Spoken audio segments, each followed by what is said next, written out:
Leah. The sound of jackhammers busting a hole into asphalt and concrete isn't loud enough to block out the whistles of two guys in hard hats.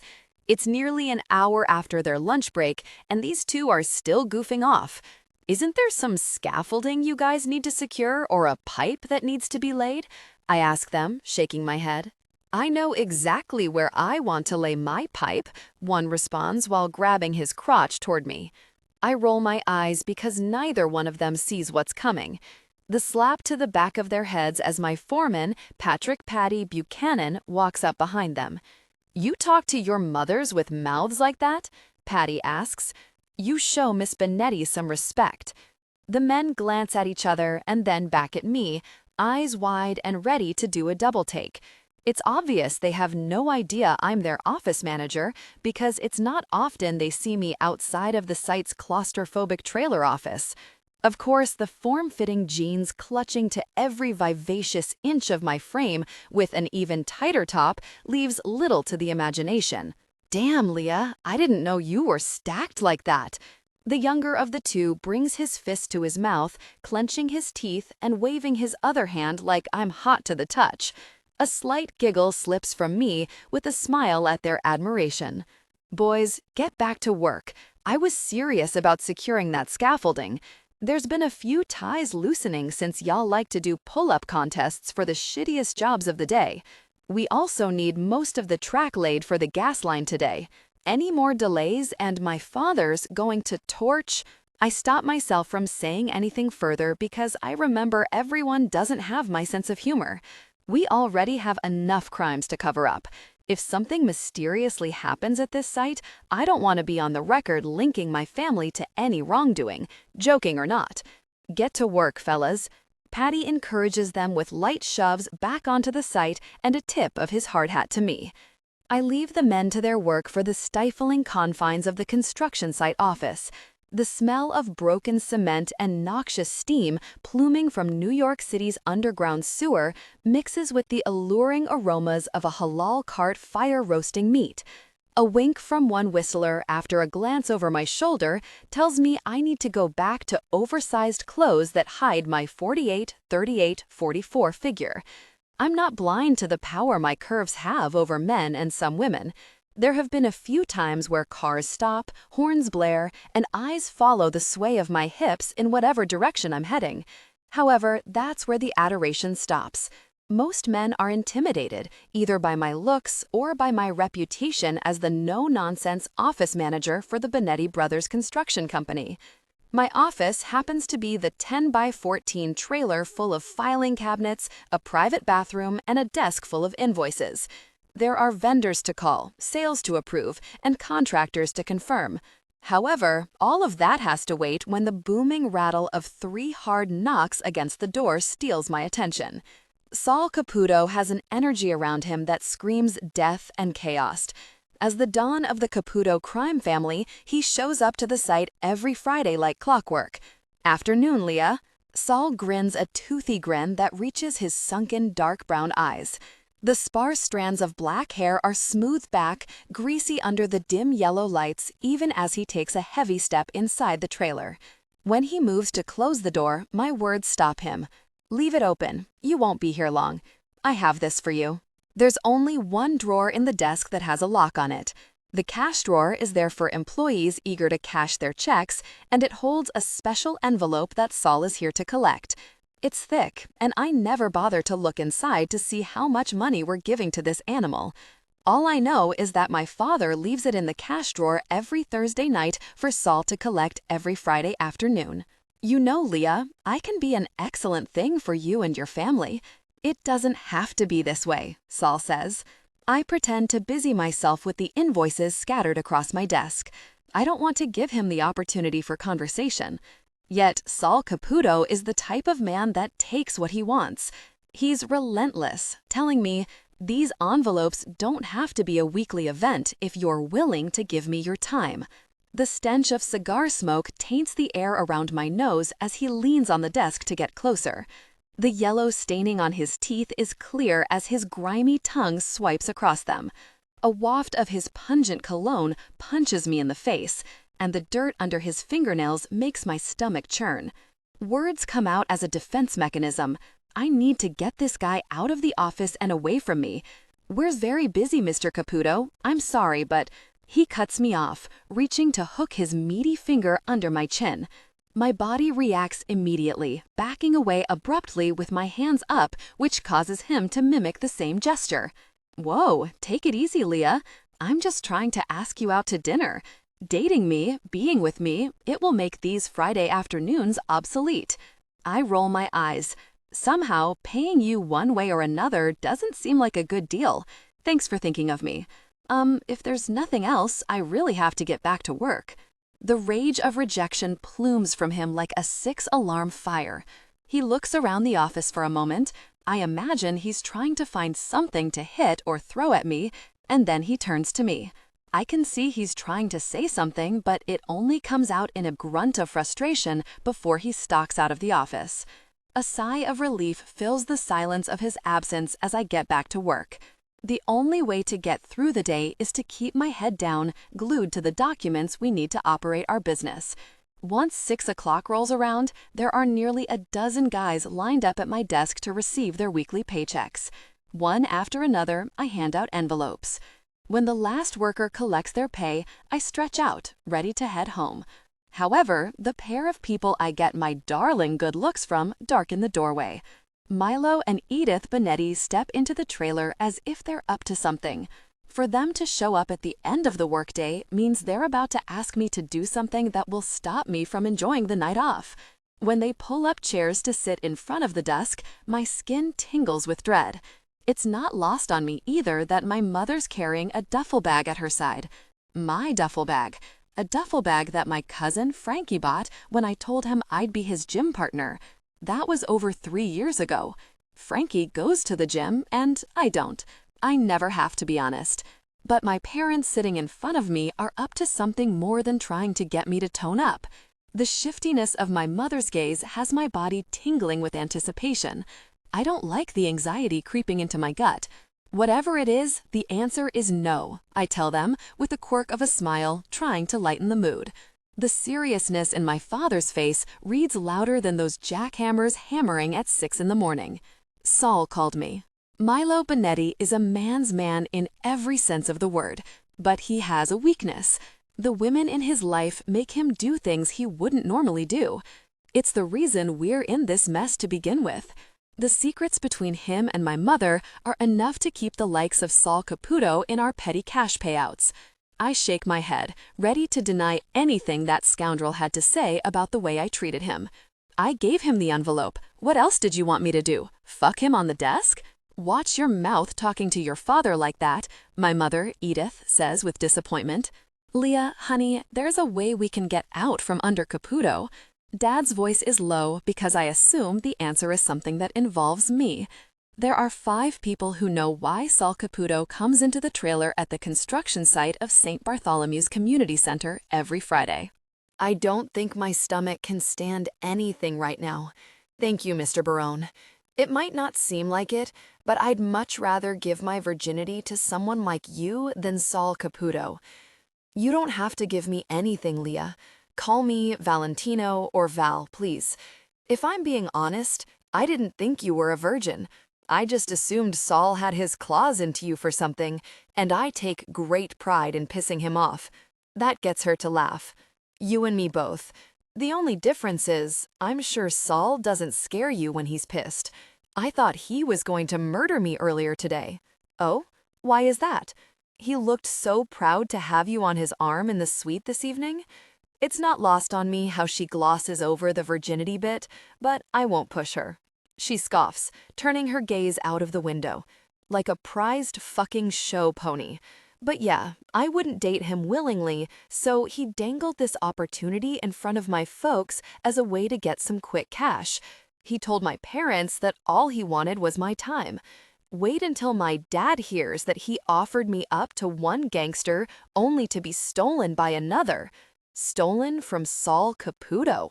I like the sound of that. The words come out barely above a whisper. Leah steals a glance in my direction before returning her gaze to the passing streetlights of the expressway. Music takes over, as a myriad of questions flood my mind. I want to know what Saul's interest is in Leah, beyond her looks.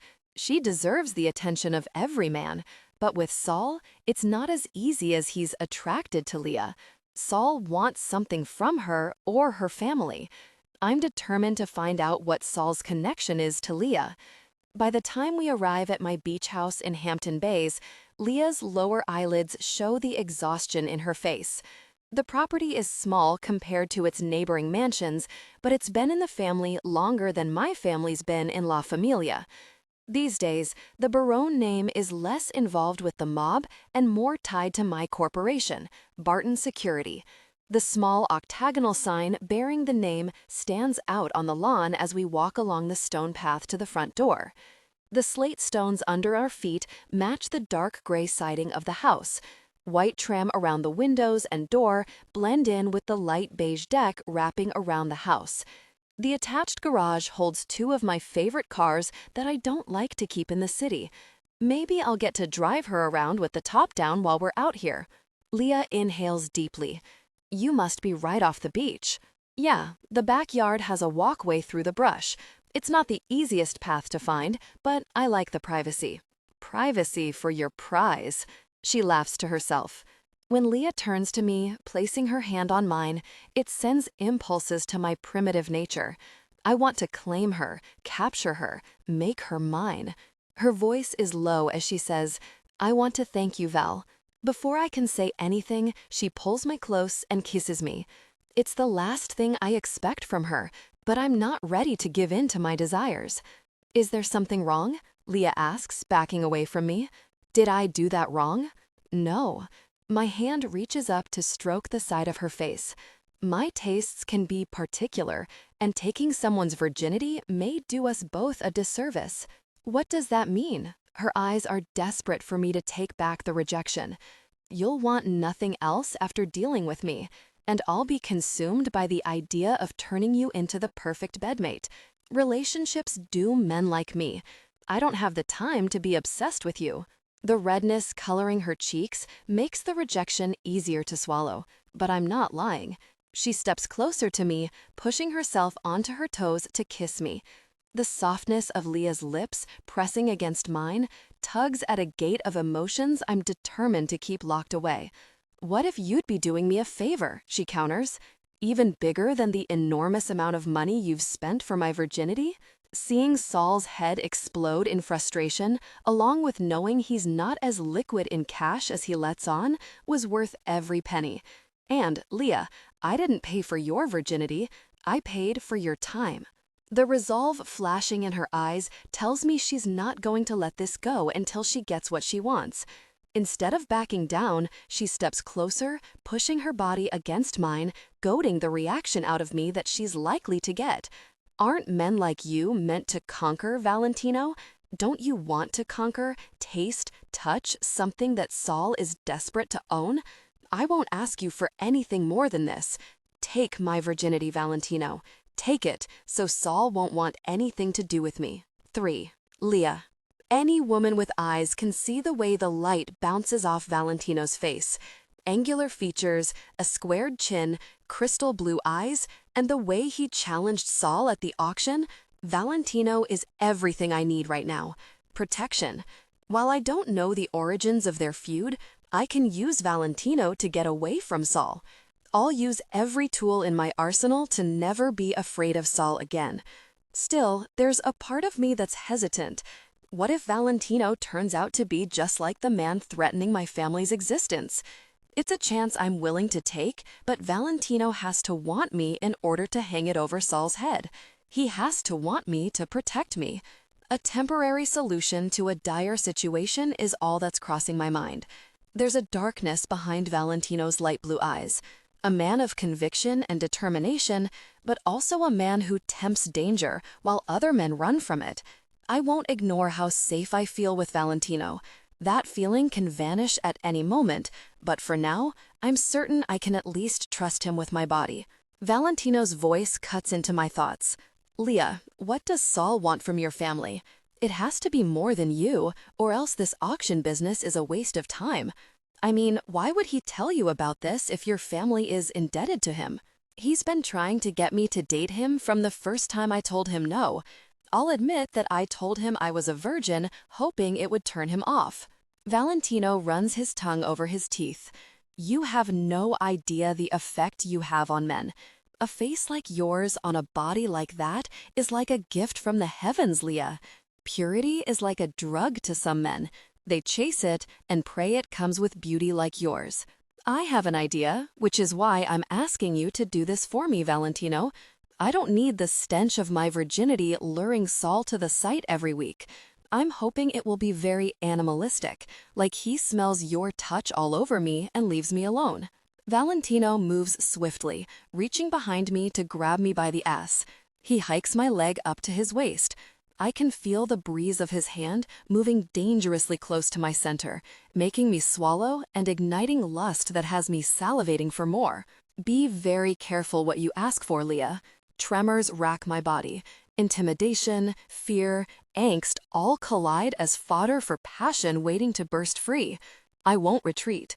I lean into Valentino, the center of my sex pressing against his hardening crotch, as I reach up to run my fingers through his hair. He moans, closing his eyes, letting his face come closer to mine. I know exactly what I'm asking for, Valentino. You can take whatever you need from me so long as I never have to give myself away to anyone else. My pulse races as he ponders my words, gripping my ass, kneading it under his strong fingers until I see the restraint fade away. Valentino growls as his mouth crashes onto mine. Our lips press against one another as his tongue slips inside my mouth.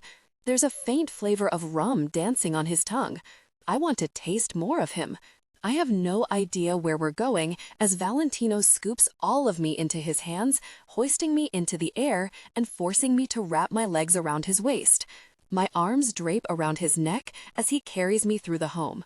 It's not until I feel the coolness flowing across my back that I see we're in a bedroom. He moves away from me to undress. Doing shit to piss off Caputo is one thing. Stringing along some girl and helping her family to piss him off is dangerous, Val. There'll be collateral damage in a war they are ill-equipped to fight in. Don't make them soldiers or casualties in this fight. I gotta go. I just wanted to stop by and bitch about you dumping this case in my lap. As long as you help Leah and her family, you can bitch and moan as much as you want to me. Tell Mom and Dad I'll try to swing by for Sunday dinner. Bring your girlfriend. Cecilia chuckles as she walks out of my office. I want to shout at her that Leah isn't my girlfriend or anything serious, but I'd be lying to myself. Cecilia's one of the few people who know the depths of lies and treachery dealt to our family at the hands of Hera Fasano, the woman who gave birth to me, the woman who decided that raising a family with a gangster wasn't the best choice, so she left. It doesn't matter that she lied to my father, to me, to her other family for years. She grew tired of splitting time and decided my father and I were better off without her. In a way, Hera was right. My father's a happy man with his wife, the woman I call Mom. It hurt like hell when our family imploded, but Cecilia and her mother, Shayla, were the best gifts the Barrone family ever received. Being married forced my father into retirement and put me as head of our other family. There's no way I want to be anything like Hera. It makes me consider Cecilia's words. I have to take my feelings for Leah seriously if I want things to continue between us. I don't want Leah looking at me like some obsessed lunatic. There's so much going on, I feel my brain stretching in too many directions. When I hear a firm knock on my door, I look up to see Armande waiting with a file open in his hand and eyes glued to it. It's just what I need to stop letting this personal development in my love life distract me from the work ahead. Are you coming in? I ask him. No, he says, refusing to look up from whatever report he's reading. We have a 2 o'clock meeting in the conference room. Don't tell me you forgot about the Wellingtons. I did forget. It's been a busy couple of days for me. Who are they and why do they need to see me? I ask him for a refresher. Armande groans, closing the file and glaring at me. Don't worry about it. I'll take care of this meeting too. Val, listen, I know I gave you a hard time earlier today, but don't let new pussy get to you. We still have a company to run and a few hundred people depending on things running like clockwork. Relax, Armande. I've put in enough hours and time building this company. If I'm not present one fucking Monday morning, we're not going to file for Chapter 11. I'm just pointing it out before one fucking Monday turns into a month of Mondays. Pussy has been the downfall of actual empires. I stop him. No, the pursuit of it has been the downfall. I'm not pursuing something that I've already conquered. Great, then that means you'll be ready for that video conference this evening. We have 2 teams in the middle of a Southeast Asian rainforest. Things seem to be getting complicated securing travel out of there for them. We assured our clients safe passage by river. The canal's under attack by pirates or something. I nod and understand. Fine, I'll reach out to some of my embassy contacts to see what we can do. Maybe we can get a private plane out there or something. Unless it's a stealth bomber, no fly zone. You know that, Val. Get your shit together. You dropping the ball here is actually life and death.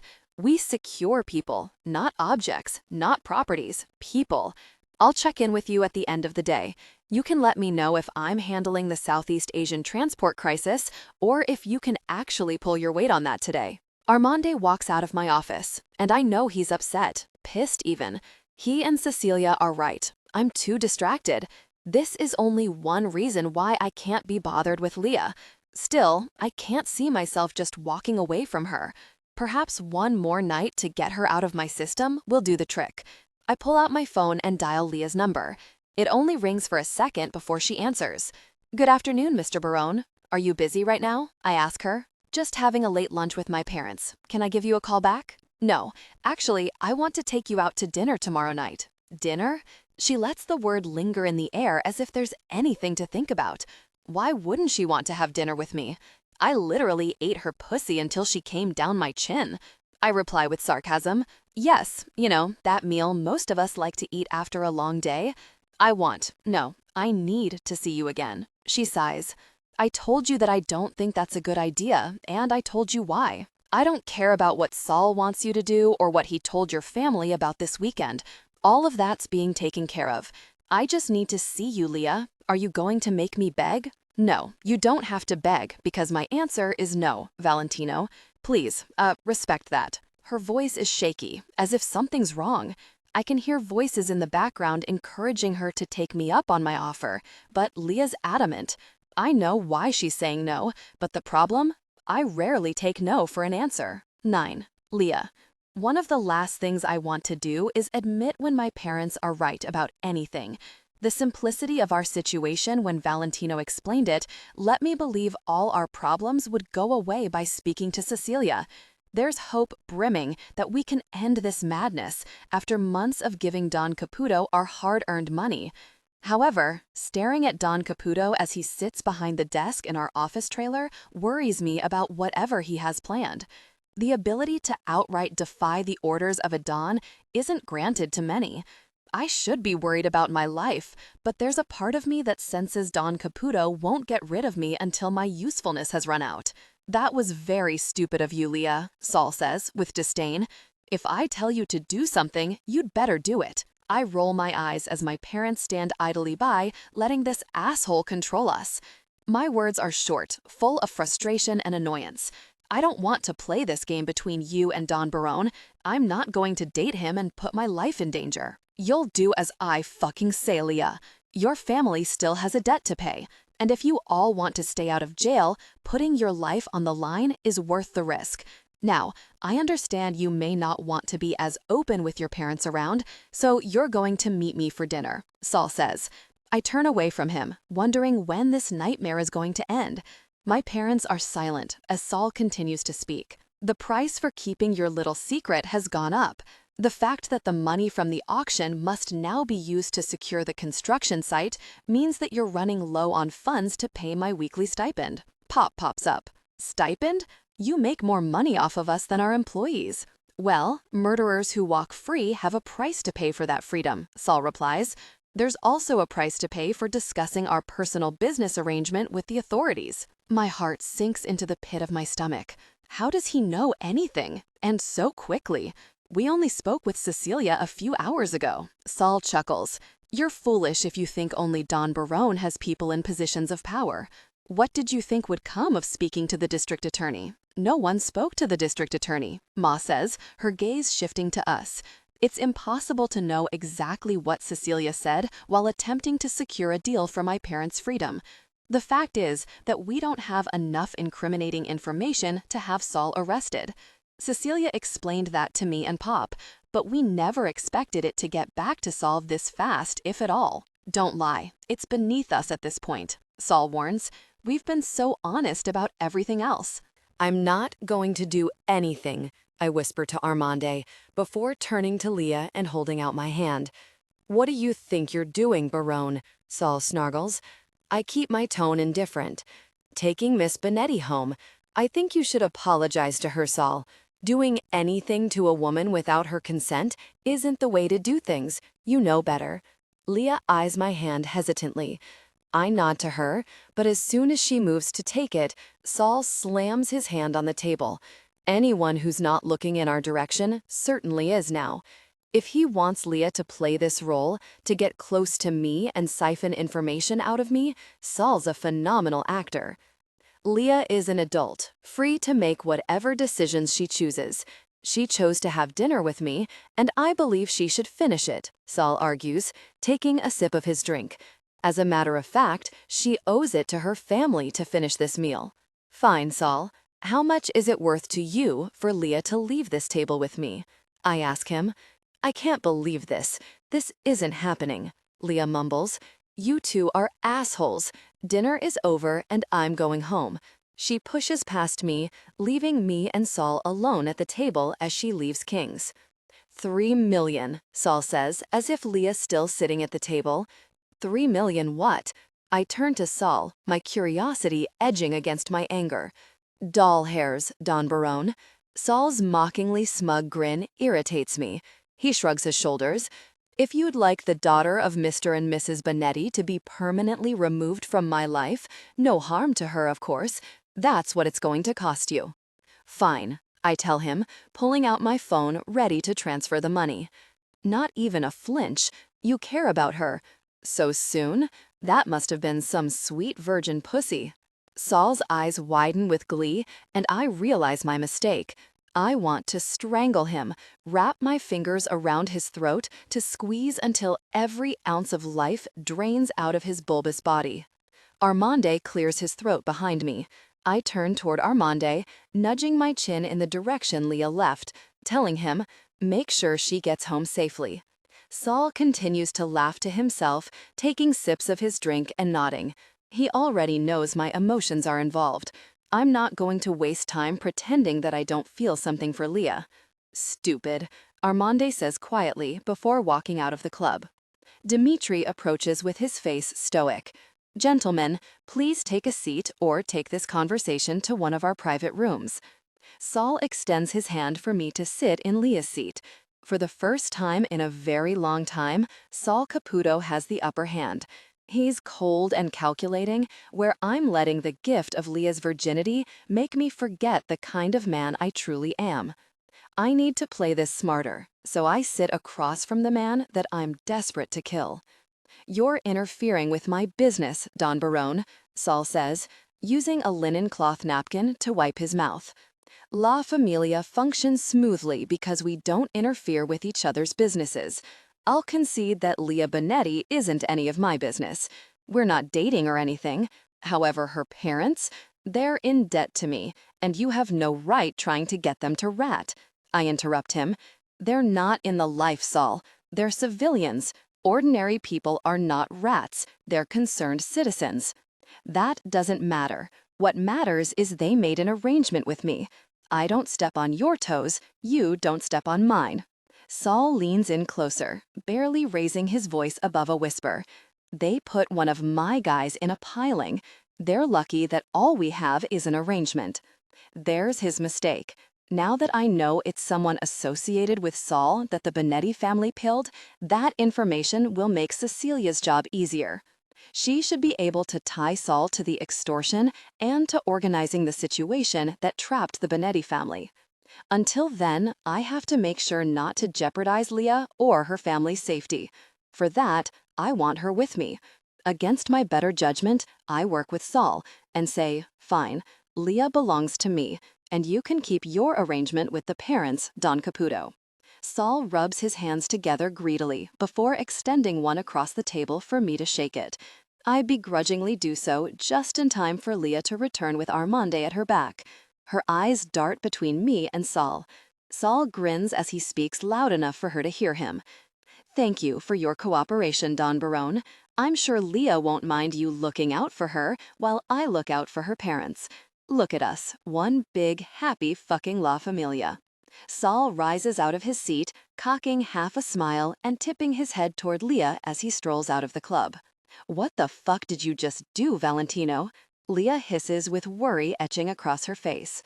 I just kept the peace, for now, I tell her, but turn to Armande. What's she still doing here? 11. Leah. Don't talk about me like I'm not standing here in front of you, Valentino, I warn him. I'm still here because I have no idea who the hell this guy is or why he's following me to my car. I shoot the handsome stranger a scathing glare that Valentino stands up to address. Leah, this is Armande, my second in command. I trust him with my life. I cut him off. It doesn't matter. What are you doing here? Are you following me again? Armande chuckles to himself, interjecting, he's here for me. I've been trying to get him to refocus on work since he's been distracted lately. The way he stares at me from head to toe lets me know I'm the subject of that distraction. In a matter of seconds, I have an entirely new set of problems and questions. My life is spinning out of control in the hands of maidmen, La Familia. The same man who auctioned me off over the weekend approaches our table with an expression I can't quite read. He's flamboyant, but not like my cousin Frankie. No, this guy is like a character from one of those 80s cop shows Pop likes to watch, with his silk shirt that leaves the top 3 buttons undone. His curly hair is slicked back, and gold jewelry dangles around his neck. There's an indescribable flair about him, and it's clear he's a man of power and intrigue. Your room is ready, Mr. Laurentis. Would you like a room as well, Mr. Barrone? He asks with a smile as he shifts his gaze toward me. It feels like everyone in the dining area is waiting for me to answer for Valentino. Valentino's reply is abrupt. No, Dimitri. Armande is free to enjoy himself on my tab. Armande tips his head toward Valentino. Why, thank you, oh malevolent one. Don't be a dick, Valentino tells Armande. Dimitri asks Valentino the question again, his eyes still shifting between us. Are you sure I can't get you and the lovely Leah a stage for a scene? It's been so long since you've, participated. She looks perfect for your particular tastes. Valentino's voice is stern this time. No, Dimitri, we're leaving. Valentino's out of his seat as Armand and Dimitri venture off toward the velvet curtain, disappearing deeper into the club. Curiosity tugs at me, but with Valentino's firm hand pressing against the small of my back, he leads me outside. There's a breeze blowing through the night. People walk up and down the street as if my life's not flipping upside down at every turn. What was he talking about? A stage? A scene? What's behind that curtain? I ask Valentino once we're outside and heading toward my car. We stop just as we reach the passenger side door, his eyes traveling up and down the sidewalk at the scarce amount of people walking by. That's not a conversation I want to have out here. Are you safe to drive? He asks. I'm fine. I didn't get to eat or drink anything before you showed up. What was that all about, Valentino? Just tell me what's going on. Why are you making deals with a man you clearly hate? Valentino sighs. Saul made an interesting point. He doesn't interfere with my business, and it's not right that I interfere with his. I'll concede that Leah Benetti isn't any of my business. We're not dating or anything. However, her parents, they're in debt to me, and you have no right trying to get them to rat. I interrupt him. They're not in the life, Saul. They're civilians. Ordinary people are not rats. They're concerned citizens. That doesn't matter. What matters is they made an arrangement with me. I don't step on your toes. You don't step on mine. Saul leans in closer, barely raising his voice above a whisper. They put one of my guys in a piling. They're lucky that all we have is an arrangement. There's his mistake. Now that I know it's someone associated with Saul that the Bonetti family killed, that information will make Cecilia's job easier. She should be able to tie Saul to the extortion and to organizing the situation that trapped the Bonetti family. Until then, I have to make sure not to jeopardize Leah or her family's safety. For that, I want her with me. Against my better judgment, I work with Saul and say, fine, Leah belongs to me, and you can keep your arrangement with the parents, Don Caputo. Saul rubs his hands together greedily before extending one across the table for me to shake it. I begrudgingly do so, just in time for Leah to return with Armande at her back. Her eyes dart between me and Saul. Saul grins as he speaks loud enough for her to hear him. Thank you for your cooperation, Don Barrone. I'm sure Leah won't mind you looking out for her while I look out for her parents. Look at us, one big, happy fucking La Familia. Saul rises out of his seat, cocking half a smile and tipping his head toward Leah as he strolls out of the club. What the fuck did you just do, Valentino? Leah hisses with worry etching across her face. I just kept the peace, for now, I tell her, but turn to Armande. What's she still doing here? 11. Leah. Don't talk about me like I'm not standing here in front of you, Valentino, I warn him. I'm still here because I have no idea who the hell this guy is or why he's following me to my car. I shoot the handsome stranger a scathing glare that Valentino. Instead of letting myself be taken, I uncurl myself and ram the top of my back into the man's core. It's just enough time for Valentino to wrap his arms around the intruder's torso, knocking them into the corner post of my bed. My bed doesn't stand a chance as its corner collapses after the collision. Where are the police? Hasn't anyone called them? My eyes scan the room, trying to figure out where my phone is. The only light comes from the street lamps shining a soft orange glow outside the window. Valentino continues to battle the last intruder when I hear the noise of more men storming into my little apartment. "Vally!" someone shouts as the lights in my bedroom flash on. It's a mess. My bedroom door is leaning against the wall, barely clinging to the bottom hinge. A small rug sits in a pile of folds beside my bed that's tilting at the corner, obliterated by Valentino and the intruder crashing into it. Valentino is breathing hard, his chest rising and falling as he stands in his trousers, still shirtless. Evidence of our sexual escapades mar his tattoo, while the results of him defending me against 3 intruders litter his torso with splotches of reddening skin. "In here," Valentino replies, as he peers around the room before his gaze lands on me. He rushes over, taking me in his arms. "Leah, are you okay?" Valentino doesn't give me time to answer as he moves my body and hands around, checking me for injuries. I have to stop him, taking his face into my hands. "I'm fine. Look at your face." I gently touch the area beside his eye. There's a puffiness surrounding it that's likely to be black by morning. His lip is split, and I'm not sure if that's all me or if the fight helped it swell. It makes me forget the bright red lines scoring his back. Valentino sorts among the chaos to find his shirt, putting it back on just as I hear more people coming into my apartment. Fear wraps around me, wondering if there are more men coming in to fight. However, it's 5 large men, all donning tactical gear. They look like police officers, but there isn't any identifying information on their clothes. Who are they? What's happening? I ask Valentino, who's clearly not fearful of them, which allows me to calm down. "I'm going to take care of this," Valentino says. His demeanor shifts from worried lover to the man in charge. He barks orders. "There's one in the bathroom. I think that little one is the driver." Armand steps in a few moments later with his phone to his ear. He surveys the room, looks Val and me up and down, and nods. Armand ends his call with a few hushed words and slips his phone into his pocket.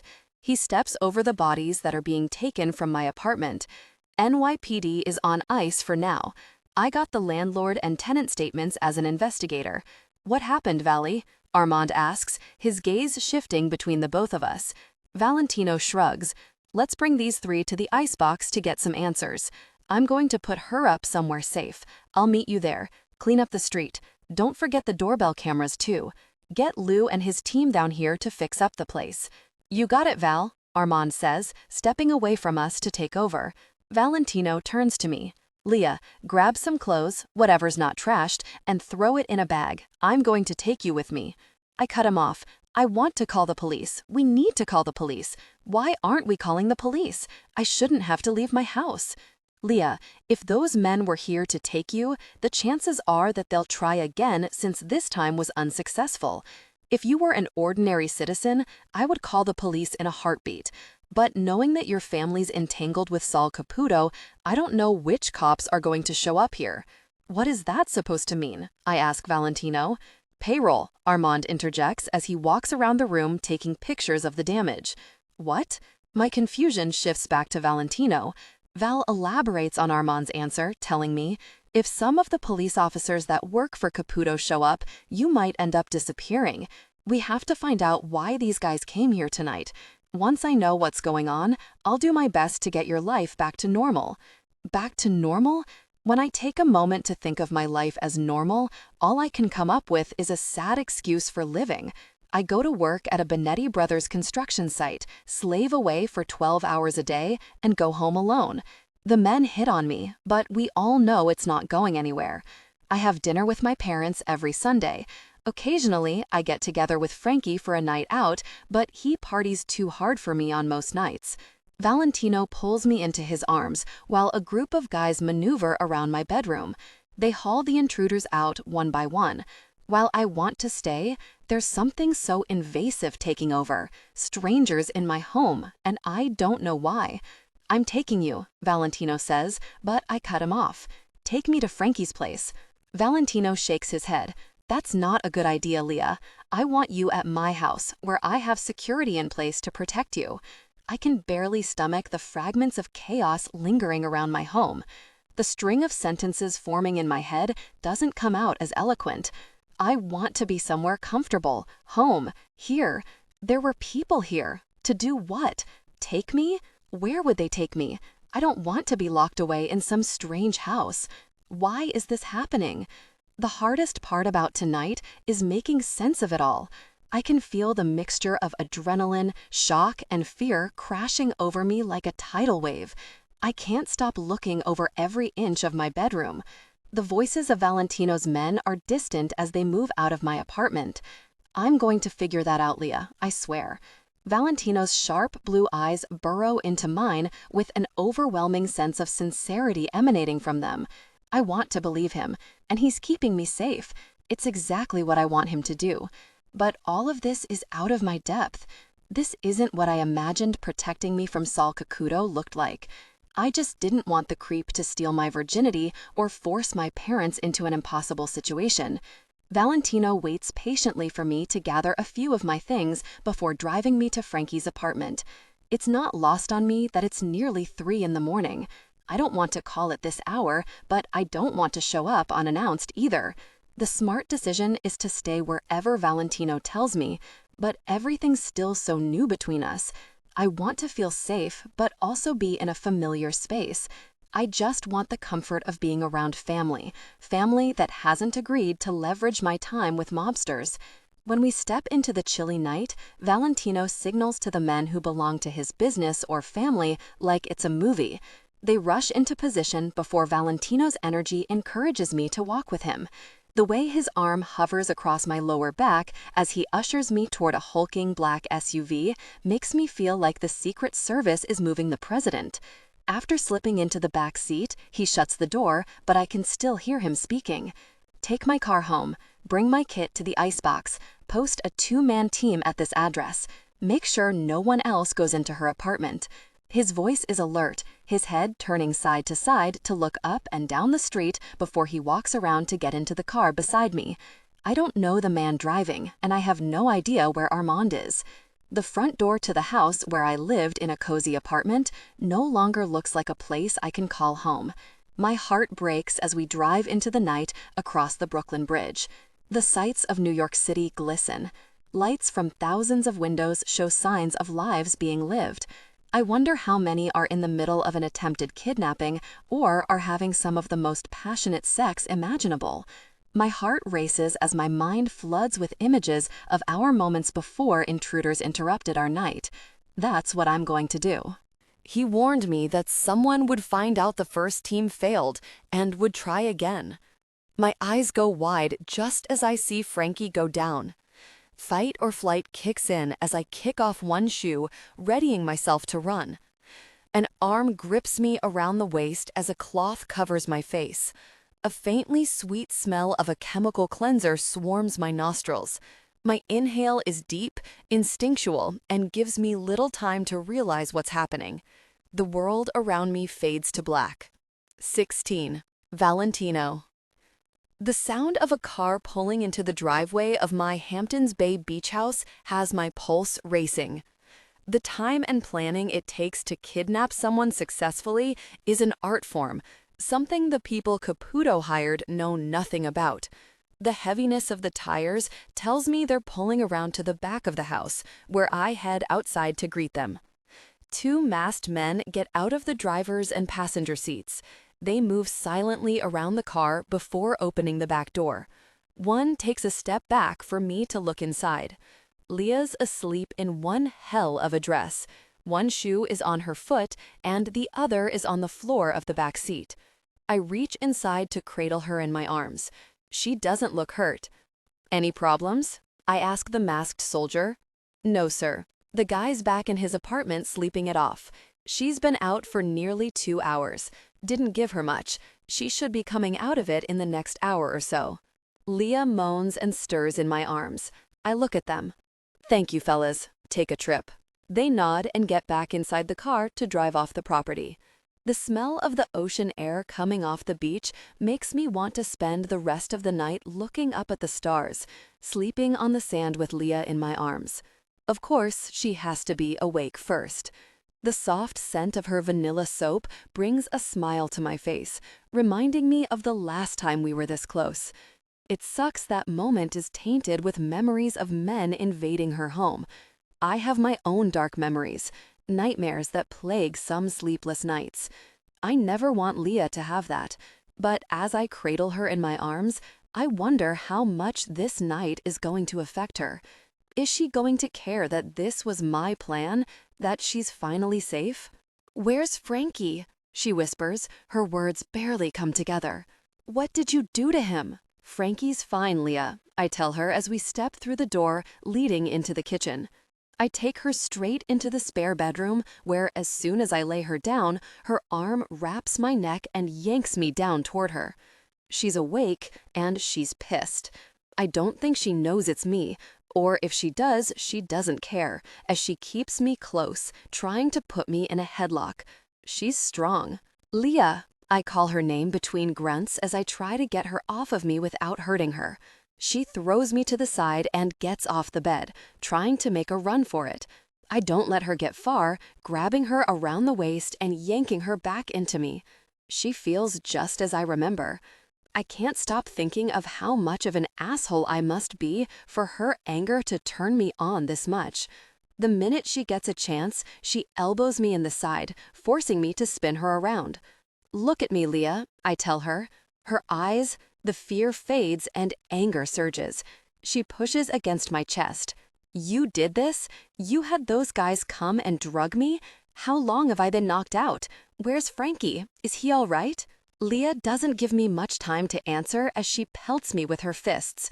The most powerful one comes when she draws back and launches it directly at my face, splitting my lip that took the past few weeks to scab over. The familiar flavor of my blood, the softness of the open cut on the side of my mouth brings a smile to my face. "You're fucking crazy. Why did you let me slug you? Why do you like it when I do that to you?" she asks. I tip my head to the side, sliding my tongue over the cut with a smile. "I deserved it. Are you okay?" "No. Why the fuck would I be okay? You took me. You took me," she yells again, shoving me and pushing me back to the point I have no choice but to fall onto the bed. Leah pounces on me, slapping me furiously as she straddles my lap, my erection growing underneath her. "I'm sorry," is all I manage to get out. I've missed you. Fuck you, she hisses and hits me again. Leah reaches down to grab me by the hair, yanking my head back before she lowers her mouth to cover mine. The kiss is ripe with anger, fury, possession, and possession. Her tongue slides into my mouth, at war with my own kiss, as she continues to pull my hair while raking her nails across my scalp. My heart thumps against my chest as Leah takes her free hand and shoves it into my pants. Her fingers wrap around my hardness, stroking me before she moves off my lap. I stay on the bed, my arms extended, ready to take whatever punishment she doles out. I shrug out of my shirt, letting her see me open for her. She could kill me like this, and if I were her, I might contemplate that as an ending to this madness. It would be justified for the way she's been treated by the people that are supposed to care about her. Instead, I have an unearned trust for Leah that doesn't make sense to me. I want her to love me, to care about me, to always choose me. But I wouldn't dare say that to her out loud, not after being with her for a few days over the course of a month. The way my mind and heart lock onto her is rare for me. I can't remember the last time someone had this effect on me. She let me take off my pants and boxers, tossing them onto the floor. The warm heat of her mouth, tasting the tip of my erection, drowns out every thought of what I'm supposed to be doing right now. This isn't a part of the plan. Still, I owe her whatever she wants to take from me. Leah covers my cock with her mouth, slowly moving up and down. Her teeth graze the length of my shaft, sending shock waves of searing pain through my body, which only makes my dick harder. Fuck, that hurt, I pant, as my entire body tenses as the lines between the pain and pleasure blur. I thought you liked the pain, she says. There isn't any compassion in her tone as she grips her shaft, stroking it tightly in her hand. Do whatever you want to me, Leah. Do whatever you need. Leah moves her body over mine, raising her dress over full thighs before reaching between them to slide her panties to the side. The tightness of her walls engulfing me feels like home. She pushes down on me with her eyes slightly wincing as she stretches around me. Soft folds and slow strokes tease me for more. I buck under her, pushing her onto her side where she pulls me down on top of her. I hike one of her legs onto my shoulder to give myself enough room to move. The pain of her nails scratching down my back brings out the beast in me, thrusting in and out at a quicker pace. She moans. Leah's moans turn into unrestrained shouts of pleasure as I push and pull my cock in and out of her. The sweetness of her scent, the fury of her ire, the wetness of her sex drown out the sounds of the waves crashing onto the beach a few yards away. In and out, I bring her over the edge. The climax takes over her body as she releases her hold on me to grip the sheets. The way her thighs tremble with her climax has every inch of me able to move in faster, easier, her grip clenching me with every stroke. I can feel my own release coming. I lean over her body, lowering myself to kiss her. Our kiss draws out my end, my cum spilling inside of her as I stroke in and out to empty it all. Fuck, I huff and collapse onto the bed beside her. Fuck is right, Val. I've missed you too. When are you going to tell me what the hell is going on? She asks. Was kidnapping me your stupid idea? How do you feel? I turn to my side, watching the light blue hue of the moon shining across her face. Her hair shimmers as I play with a few strands. She swats my hand away. I feel... She pauses, a breathy sigh pushing softly from behind her pouty lips. I feel like I've been kidnapped and fucked. Tell me what's going on right now, or I'm walking out of here, Val. I push myself to sit up. The conversation has to happen. It doesn't matter that I haven't felt her touch in weeks. It doesn't matter that all I can think about is this moment right here, when she's back in my arms, in my bed. I told you that I was going to get Caputo out of your life for good. We had an agreement that I wouldn't interfere with his arrangement with your parents. Yeah, we talked about that the night he forced me to meet him at King's. You didn't want to start a war between the families, she says. Yeah, but that changed when 3 assholes broke into your apartment to kidnap you. After a discussion with them, She looks at me, those hazel brown eyes piercing through me for more answers than I'm willing to give. Are they alive? That's not important. They won't be able to try that bullshit again. Saul and I made an agreement. He could have and should have called off that kidnapping. How do you know it was him? She asks. I sigh, pushing myself off the bed. Are you hungry? Do you want to eat? When's the last time you ate? You mean since you kidnapped me? Her reply is full of sarcasm, which I can appreciate. Eventually, she'll see this was the best idea for our situation. I walk out of the room after pulling my boxers back on, heading to the kitchen. It doesn't take long for Leah to follow me, eager for answers to what has to be hundreds of questions. I can't help but wonder what she's going to think of me if she knows how much blood I've spilled to get this far. What are you doing? She asks. I pull out a few items from the fridge to make a quick plate of food. I'm heating up some meatballs. You should eat. You've been through a lot tonight. Valentino, what was the point of this? Kidnapping and bringing me here? There's a bottle of red in that wine rack by the pantry. If you want white, there's a small wine fridge at the edge of the counter next to the dishwasher. Why are you ignoring me? I'm not ignoring you, Leah. I'm feeding you, and I want you to eat before we get into the details of what's going on. Now, would you like to help me? There's some garlic bread in the oven. It should still be warm. You should know that moving around helps shake the grogginess off. Oh, you mean from being chloroformed? That's what they use to knock me out, right? She asks. Something like that, a mild version. And no one touched me or anything like that, right? I shake my head. No, my guys know that you're important to me and that I'd kill them if they did. What about Frankie? He's home, I tell her, as I move around the kitchen, making meatballs and pasta. He should be calling the police by now. Isn't that going to let Saul know that I wasn't kidnapped the first time around? I shake my head. No, I have the guy he hired in the icebox. What does that mean? She asks. It means that there's a man named Jimmy tucked away in a place I call the icebox. I hear the exasperation in her huff of frustration as I move around the kitchen, putting a plate of food together. The plate is piping hot as I sit across from Leah at the small kitchen island. She glares at me, more likely to stab me with the fork than eat the food. Thankfully, she takes a bite instead of attacking me. This is good, she says after a few timid bites. Can you tell me what's going on now? Saul had you kidnapped by a guy named Jimmy. We covered that. He's in the icebox, whatever the fuck that means. Now what? I take a few bites, watching her pick at her food between forkfuls. Jimmy has been holding you hostage for the past few weeks. He's been ignoring Saul and has not sent me the ransom message because he wants more money out of Saul. I need you to make this make sense, Valentino. The short answer is I'm going to get La Familia to sanction me killing Saul for violating our agreement that you're under my protection. To make that work, without igniting a war, I have to prove that Saul's responsible for your kidnapping. But I didn't want you to get hurt, Leah. I care about you. What started the feud between your families anyway? Seemingly satisfied with that answer, she changes the subject. I'm more than happy to do so. I don't think I'm ready to let her into the more gruesome parts of my role as Don Barrone. My grandfather, Stefano, is the bastard son of Maria Caputo and Antonio Barrone, I tell her, grabbing the wine bottle and leading her into the living room. I open the large doors to let some of that ocean air into the home, but light the fireplace to keep us warm. That sounds like a story to tell. Her voice is soft as she makes herself comfortable on the sofa. Even though we can't see the beach, hearing the waves crash along the shore is the perfect backdrop for an evening I've been aching to have with her.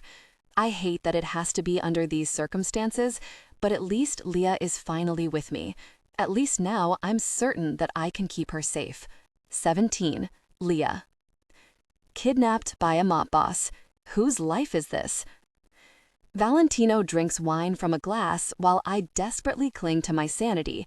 I feel fine for someone who's been knocked out, but the amount of questions I have is nearly double from my first time meeting Valentino.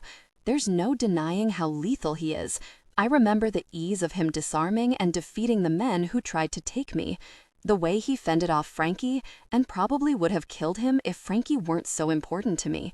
As the fog lifted, dosed by more competent kidnappers, Valentino cradled me effortlessly in his arms. Well, maybe it wasn't as effortless as it felt. Still, he cares for me in ways I want. But there's so much danger around him, me, this stupid situation that's burying my parents. I'd stay in this beach house forever if I could, refuse to return to the life where my parents ache for a freedom they're likely never going to get. So, you and Saul are related? I ask Valentino. Fuck no, he scoffs. Stefano Barrone's mother was Rosario Caputo's first wife. Saul comes from whoever came after great-grandmother. She stole money from Rosario. That's what the feud is about, truthfully. Having his wife stolen bruised his ego. Having a few $1,000,000 snatched from the Caputo coffers that nearly ruined their family. La Familia, you all condone this behavior? Valentino shrugs. Deception and theft from wives is a risk. It's like a curse, sometimes more like a guarantee. Is that why you're not married? I ask him. Or are you? Not married and never have been. My mother, Hera, walked out on us when I was a kid. Pop bought this place for her as an engagement gift. He was just starting to make money, and it was before he was a Don. That's why it's so small compared to the other places out here. I'm sorry, Valentino. It's the perfect size for me. He sighs, changing the subject back to marriage. I've never wanted to be tied down to anyone. But, having met you, I can see the appeal. The appeal? So you're not head over heels in love with me by now? I ask with a giggle. You're growing on me, he quips with a smirk. Leah, I do care about you. I want you safe. At least without Saul's interference, we can figure things out on our own terms. And what about you, my sweet Leah? Why is a woman like you still a virgin? That makes me laugh. I'm not exactly a virgin anymore. I also have to say that sex with you is beyond what I ever imagined. We're two of a kind, Leah. Why are you ignoring my question? What's taken you so long to get swept off your feet? I'm not exactly easy to carry. Don't disrespect the woman I'm falling head over heels for. Besides, it seems that I'm the right kind of guy since you're easy to carry in my arms. Heat blooms across my cheeks as I turn away from him.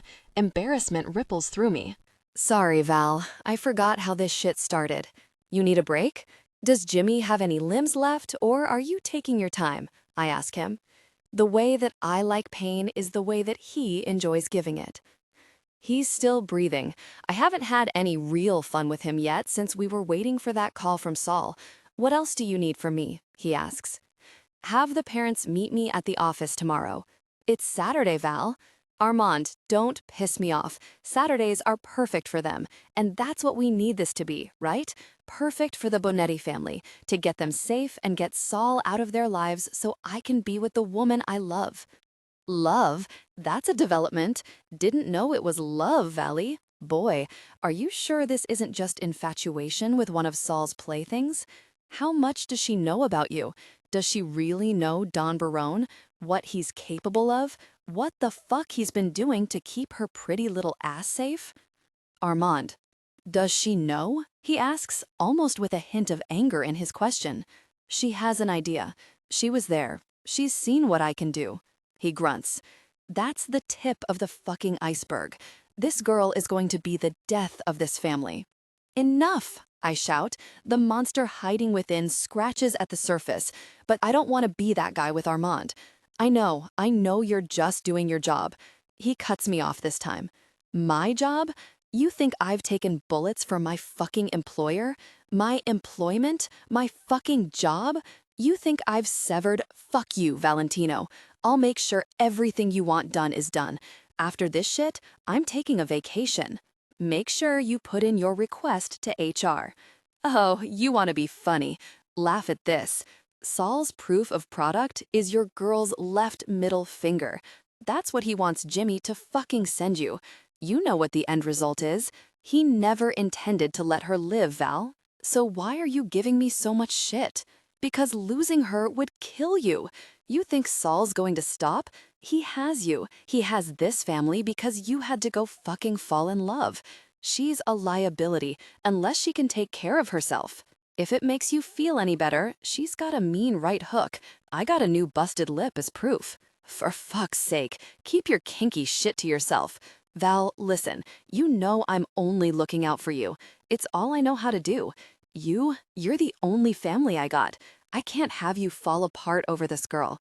We've worked too hard building Barton to what it is now to throw it all away over Saul fucking Caputo. The list of guys who want this grease monkey in the ground is longer than my dick.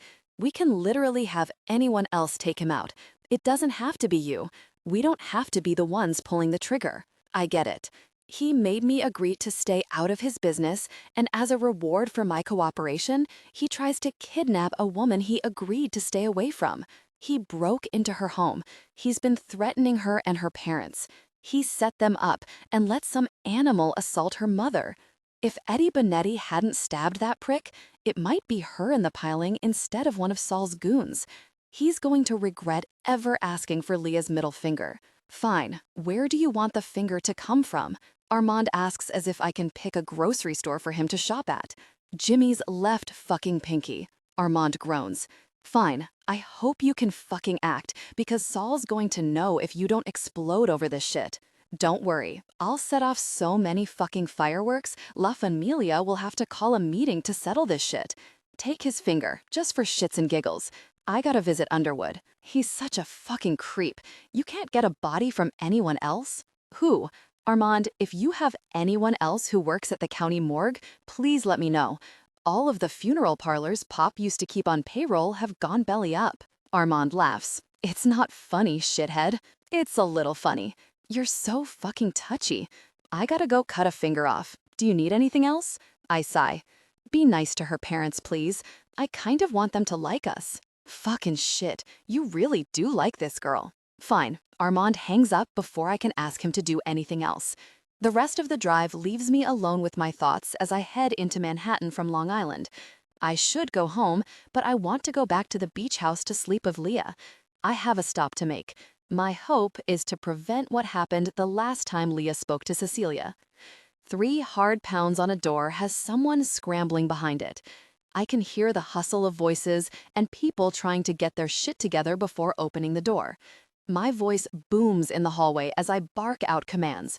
Open the door, Cece. It's Valley. I'm not supposed to be here. Shit, this isn't how we were supposed to meet, someone says in a frantic tone. First of all, fucking relax. Second, go put some pants on. Cecilia urges her guest before she opens the door, wearing a man's button-up shirt like a dress.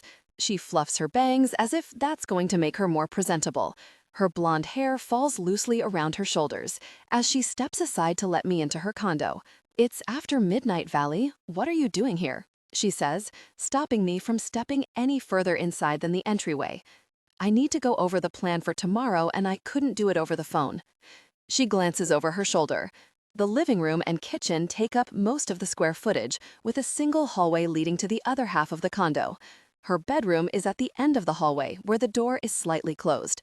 There's a sliver of light emanating from the cracks of the door with a shadow pacing behind it. We can't talk about this now. I'm entertaining. It's fucking Friday night and I haven't gotten laid. I hold my hand up to stop her. I don't need to know anything about my little sister's sex life. She grabs me by the chin, tipping my face up toward the light, raising an eyebrow. Right? Whereas you get to walk around wearing yours on your face. Again, Val? Is it going to be as bad as the last time? No. I swat her hand away from me. I need you to be careful tomorrow. Armand's bringing them to the office. He's using the underground parking garage to bring them to the back door of that conference room. You have to use the same way to get in and out. I have no idea if Caputo has eyes on the family. I mean, he should, considering he's kidnapped Leah. Your friend is still coming, right? Yes, I am, a voice says from down the hall. Cecilia's shoulders sag. Come out, Jeff. I shake my head as the slender man emerges from her bedroom in a pair of my sister's pajama pants. Agent Jeff Darwin, Cecilia begins her introductions, but I stop her, holding my hand up. No, we're not meeting right now, especially not with him wearing that.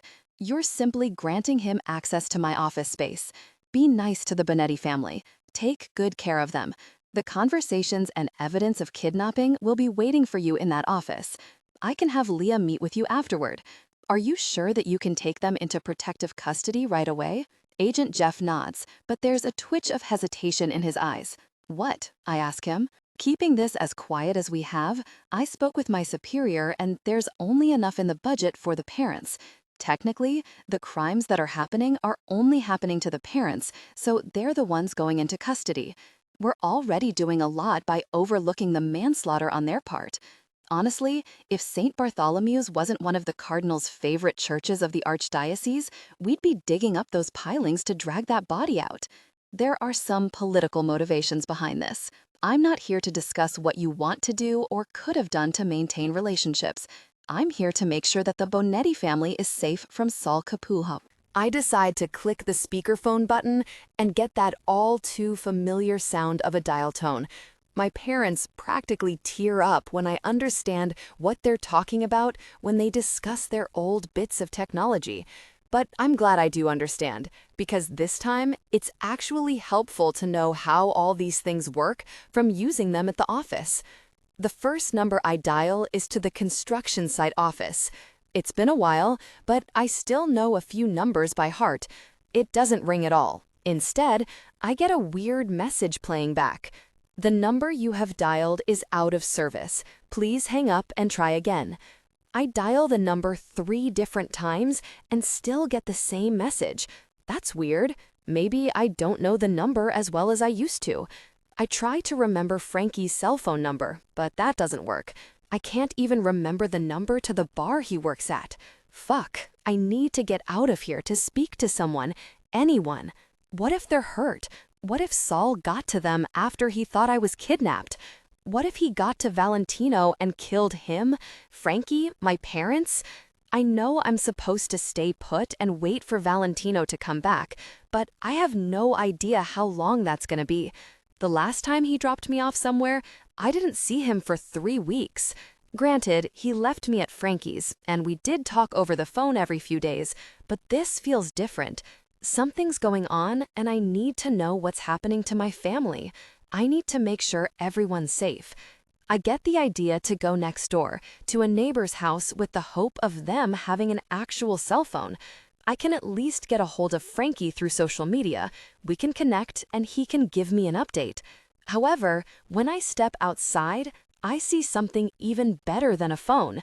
There's a car parked in the driveway. It's not all black like the security vehicles Valentino's been shuffling me around in. It's a light blue vintage muscle car with a cloth top. It's clean, and all I need are the keys. It doesn't take long to find them, as they're sitting on a hook under a mail holder.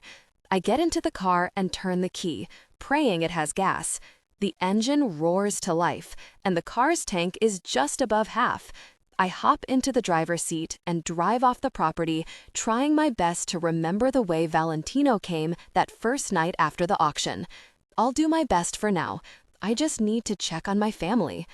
By the time I find my way back to civilization, I head straight for the construction site. No one's expecting me in this car.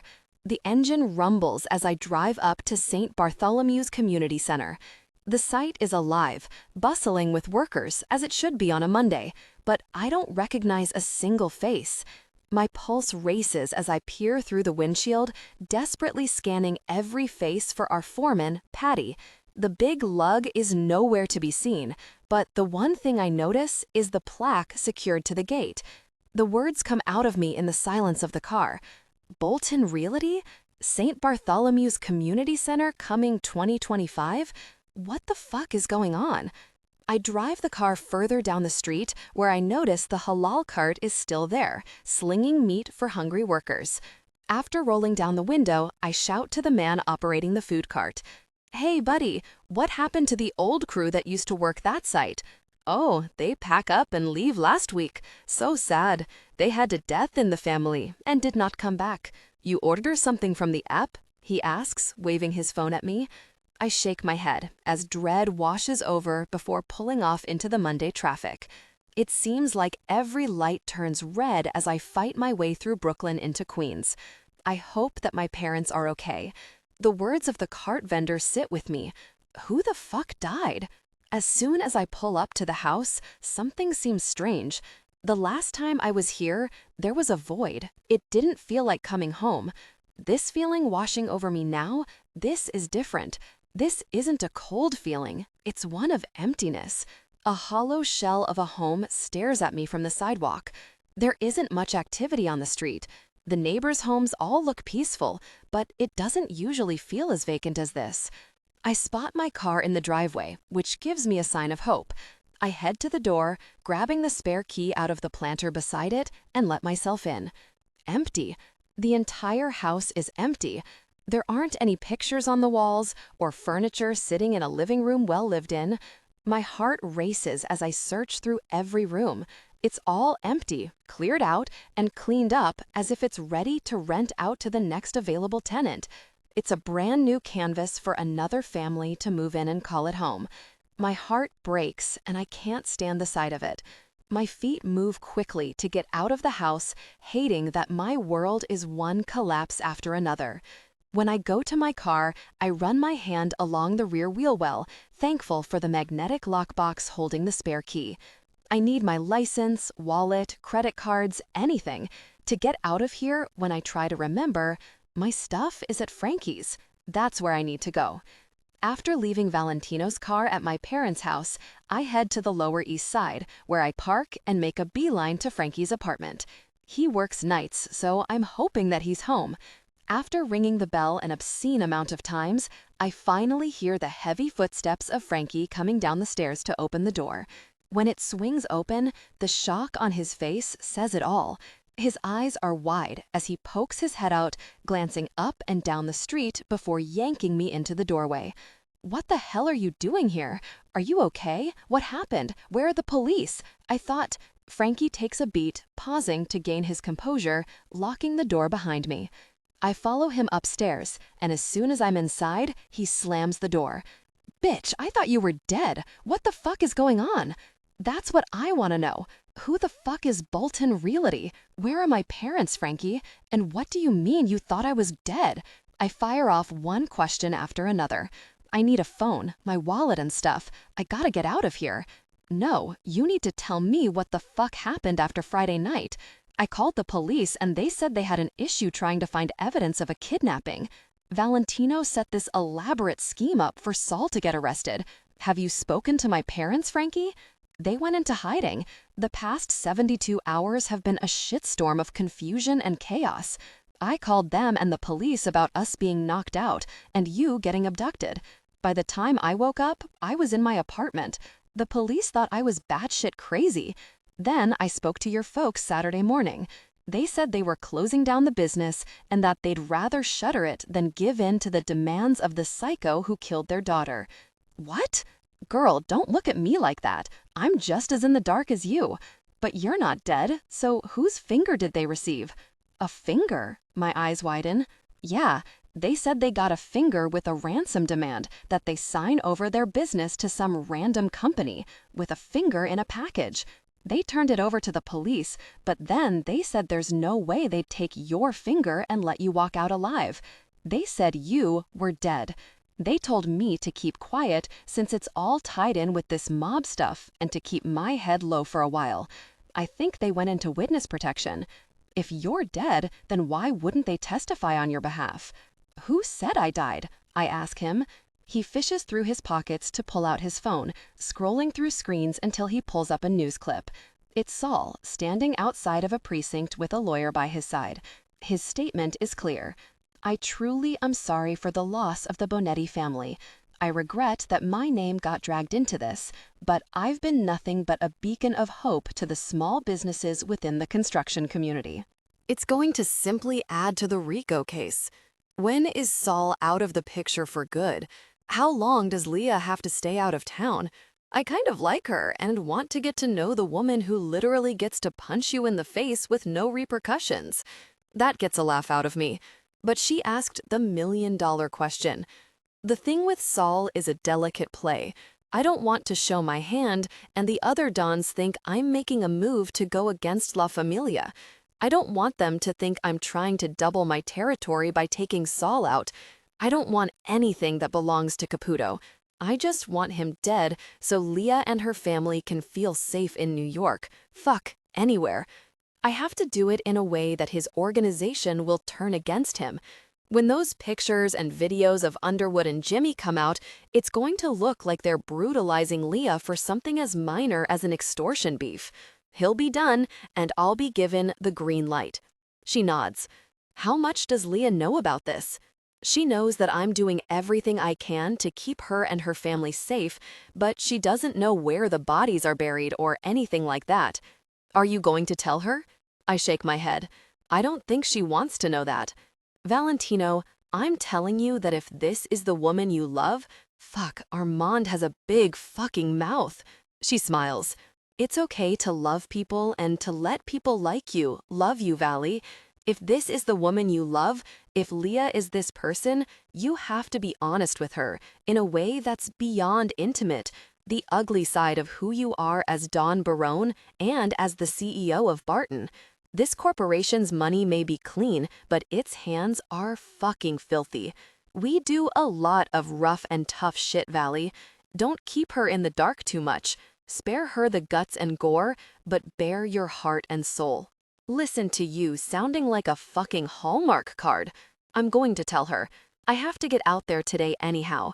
I've been so busy making sure this plan goes off without a hitch, I forgot to leave her with a phone out there. Cecilia swirls her finger in the air as a signal to drop the secure protection around the office. She pulls out her phone once it's done and frowns. When she glances at me, I feel a pit forming in my stomach as I pull out my phone from a drawer in my desk. 14 missed calls. I have 3 missed calls and like 100 text messages from Armand telling me to get you on the phone, Cecilia says with mild panic in her voice. I got it. I'll take care of it. Don't worry. It's nothing but a Monday, I assure her as she gets up from her seat to leave the office. I know it's more than that. I just hope it's work-related and nothing to do with Leah. The minute I call Armand, he's out of breath. Don't be mad. Rage initiated. Go. She's gone, he says. What the fuck are you talking about? Armand pants into the phone as if he's running a marathon. The guys on the boat, they told the guys on the street to go for breakfast, and that since you told her not to leave the house, it would be fine. That's not how we do things. They're being paid to do a job. Armand groans. Valley, I know that, but they thought it was personal. It was and is. They thought she would stay put. The '69 Camaro is gone, and so is Leah. I push myself out of my chair, grab my keys, and rush out of the office. There's no way I'm going to sit around and wait to hear some awful shit like Saul Caputo actually found her. Why the fuck did she leave in the first place? Do we have eyes on her apartment or her parents' house? I ask. I'm pulling up to her parents' house now. Shit, I found the Camaro. I'm going inside, Armand says. I can hear him arming himself and busting through the front door. The place is cleared out. I know. I had a team put everything in storage for them after they took off with Jeff on Saturday. Is Leah's car there? It was in the driveway. No, your car is in her spot. Did we have a GPS put on her car? He asks. No, but I have a feeling I know where she went. She'd go somewhere she felt safe and not alone. I can't believe I fucked this up. You didn't fuck anything up, Valley. Tell me where to go. Where am I meeting you, and do I need to bring my cleaning supplies? Armand sounds like he hasn't had enough yet, even though I know he's spent the better part of the last 36 hours dismembering Jimmy. The cousin's place. Bring something to get that door off the frame. Shit is sturdy. Copy that. See you soon. Armand hangs up, and I make my way to the Lower East Side, where a breeze of betrayal feels heavy in the air. I know I shouldn't have kept Leah in the dark, but she shouldn't have just taken off. Doesn't she understand how dangerous all of this shit is? Doesn't she understand that I'm the only person who can keep her safe? When I get to Frankie's place, I have to wait for Armand to arrive, and he gets to work on the door. He stops drilling for a moment, looking at me. Did you see if anyone was home? Not the time, Armand. Open the door. He shrugs and gets back to breaking and entering. A part of me wants his levity to be what I feel, that Leah is holed up in this apartment with her cousin, who's more like a brother, because she feels safer here with him than alone in the Hamptons. However, the nagging pit in my stomach is telling me that's not the case. There's something else happening here. The door to Frankie's apartment doesn't stand a chance as I break it down. The place is in shambles. Clothes are everywhere, cabinet doors swing open, almost like a robbery, but nothing of value was taken. What the fuck happened here? Armand asks, looking around. His eyes are scanning every surface, just like mine. I'm looking for blood and signs of Leah putting up a damn good fight. I don't know. It looks like he left in a hurry. Frankie, her cousin, packed up a bunch of shit and split, I tell Armand as we gingerly step around the apartment. I don't want to touch anything, but something white amid the chaos grabs my heart out of its chest. A plain white envelope with my name on it. I pray it's from Leah and has nothing to do with Saul. With my pulse thundering in my ears, my hands shake violently as I tear it open and read the letter inside. My dearest Valentino, there aren't enough words to say how thankful I am to you, your friends, your family, for keeping me safe. Thank you for coming to my rescue and doing everything you could to get that monster out of our lives. I got worried when I didn't hear from you, so I tried calling, and when I couldn't get a hold of anyone, I panicked. I'm sorry. I know you told me to stay in the house, but I couldn't just leave my family out here, exposed and in danger. Frankie showed me the news clips. I know Saul believes I'm dead, so I think it's best for all of us to keep it that way. I can't stay in the city, and I don't want you to go through any more trouble over me. I'll never, ever forget you. I hope your lip heals, and maybe when I settle down wherever I end up, I can reach out to you. I don't want Saul to find me, and I don't want you to continue paying for my family's decisions. You are a man I could have loved in a different life. I'm going to miss you always. Love, Leah. P.S. Frankie says that if you broke his door down, please replace it. His friend is coming by later to move in until Frankie feels New York is safe for him again. I smash the letter into Armand's chest and storm out of the apartment. Rage boils from the inside out before I feel the stinging burn of tears welling in my eyes. I pull out my phone to place a call. It doesn't take long for Dimitri to answer. Yes, Don Barrone, how may I assist you? I don't bother trying to hide the pain in my voice as I put in my request. Get me the bonebreaker, Dimitri. When I feel Armand's hand on my shoulder, he turns me around to look him in the eyes. He holds my face in his hands, a stern look of "I told you so" in his expression, but the words never come out of his mouth. He pulls me into his chest, where I let out a vengeful scream. "I'm sorry, bro. I'll give you a week and then I'll come get you. Capiche?" I nod and walk away into the darkness with my broken heart and shattered soul. 21 Laya Fort, Pilsner, South Carolina. There's nothing here but a basic small-town vibe with good old Southern charm. I hate it, but the chances of mobsters finding me here are slim to none. That's the beauty of it all. I have to say that the vast amount of space with clusters of trees makes it feel like Central Park without the hurry-up-and-go anxiety Manhattan crushes your soul with. The air is fresh and birds chirp. There's the constant static of bugs, and everyone here has a warm smile. They all speak to you without provocation and expect you to exchange the same pleasantries. It's immediate to everyone here that I'm from New York, and they all ask the same question: how did you end up in Pilsner?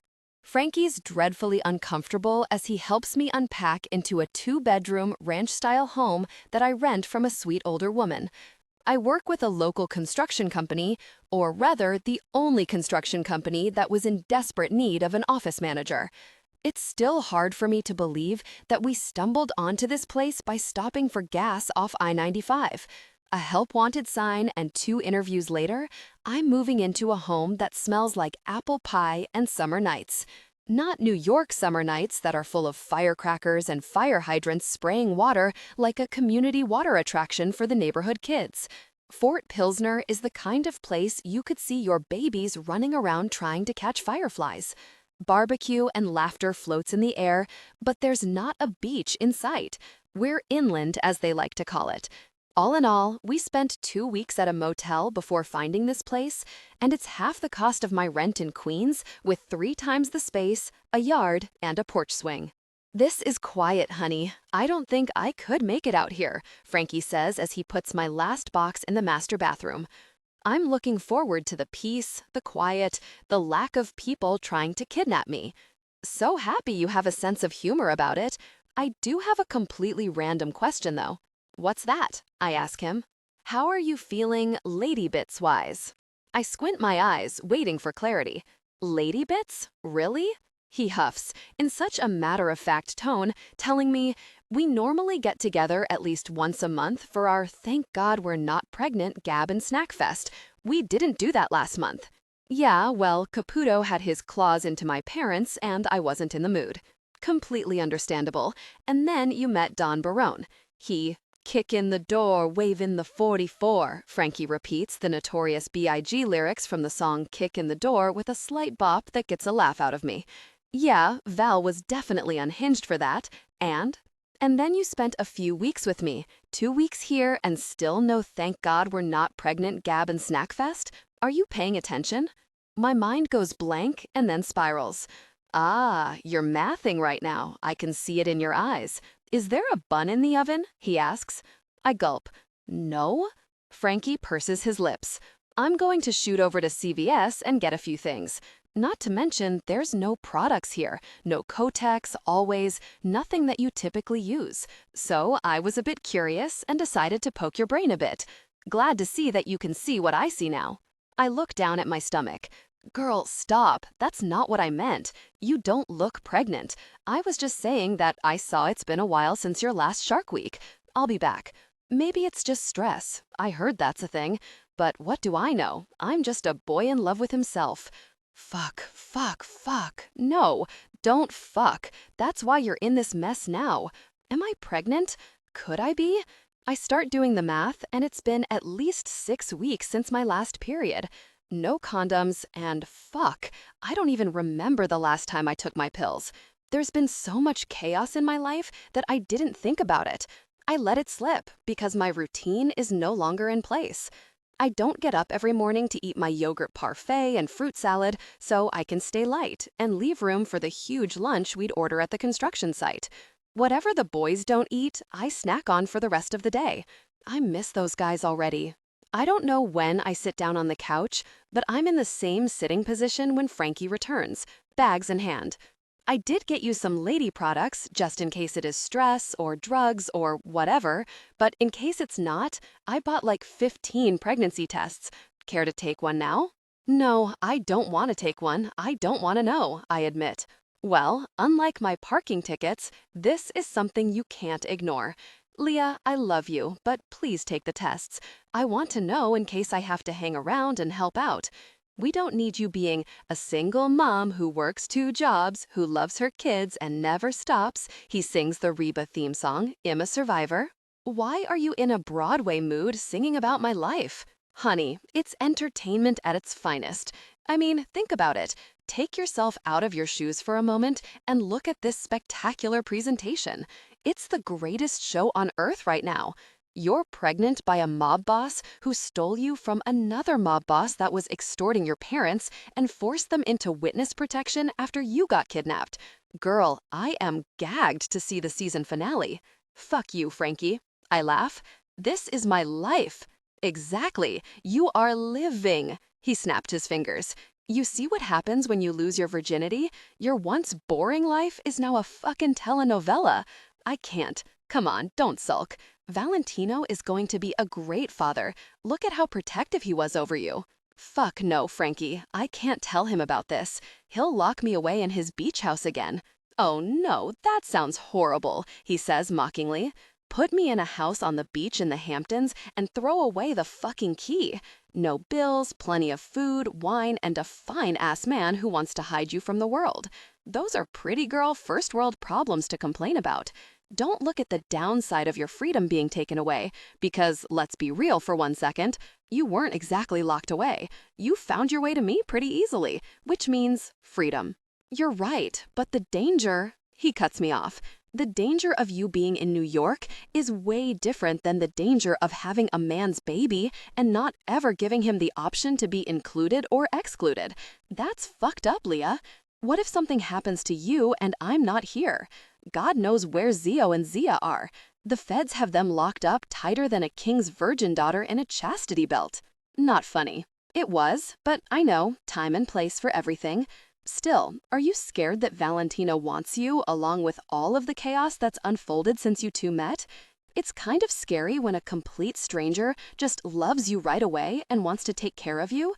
Kind of like a cousin from a different country that helps you learn English the way New Yorkers talk and defends you from people who don't understand you. I nearly balk at the correlation. That's not the same, Frankie. We're family. He reaches over to rub my belly. And if I'm right, which we both know I probably am, you and Valentino are going to be a family too.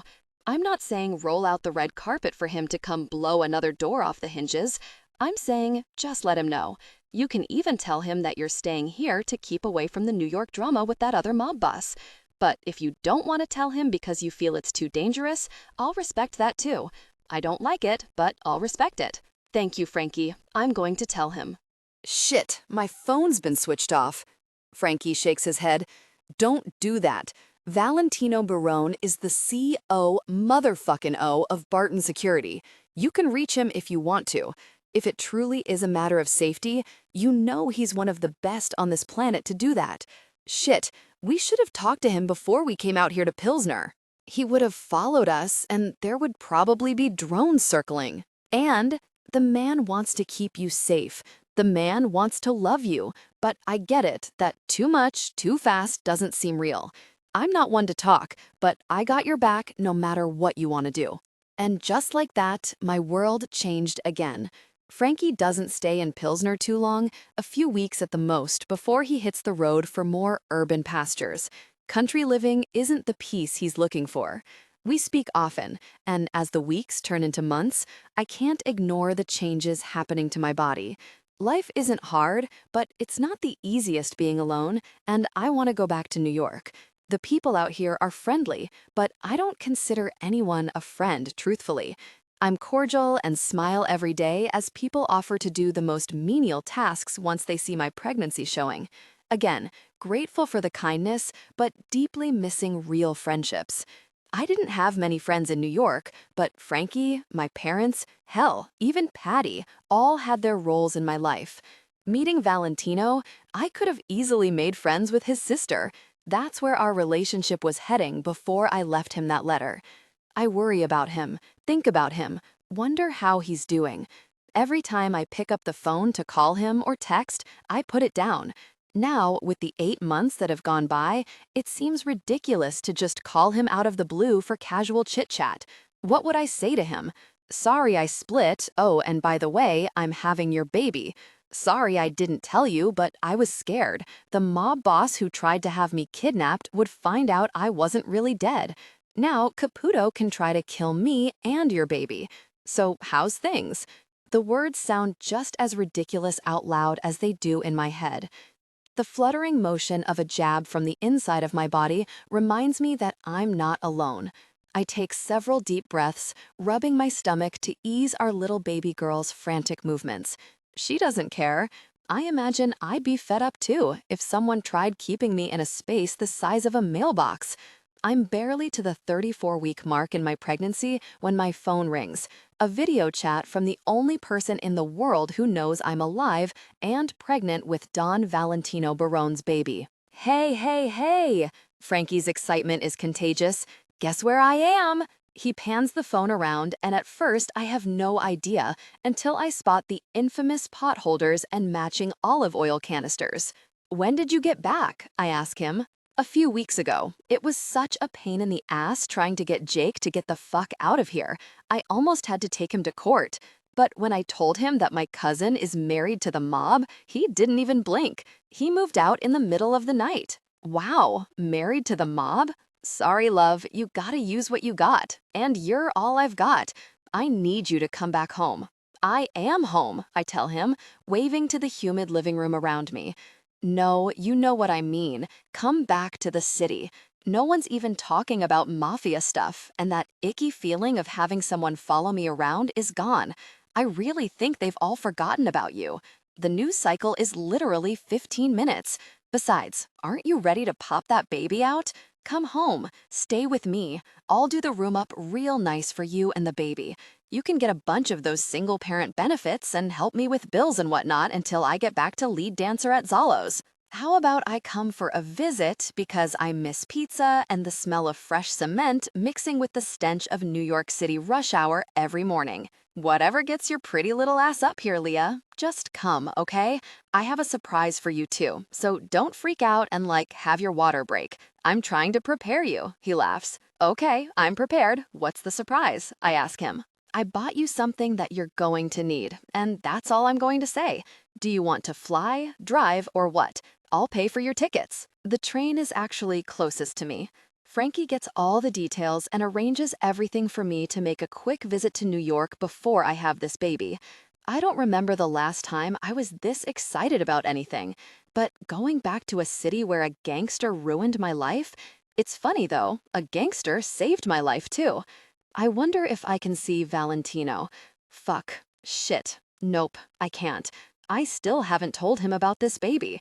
He'll probably fly off the handle and think it's someone else's.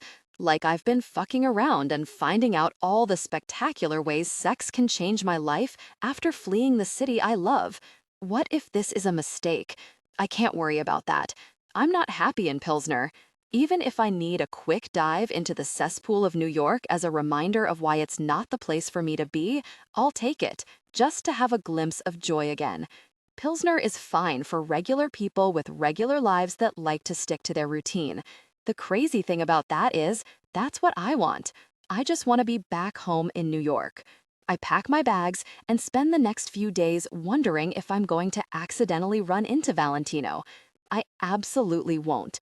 In all of my 23 years living in New York, we never crossed paths, not once.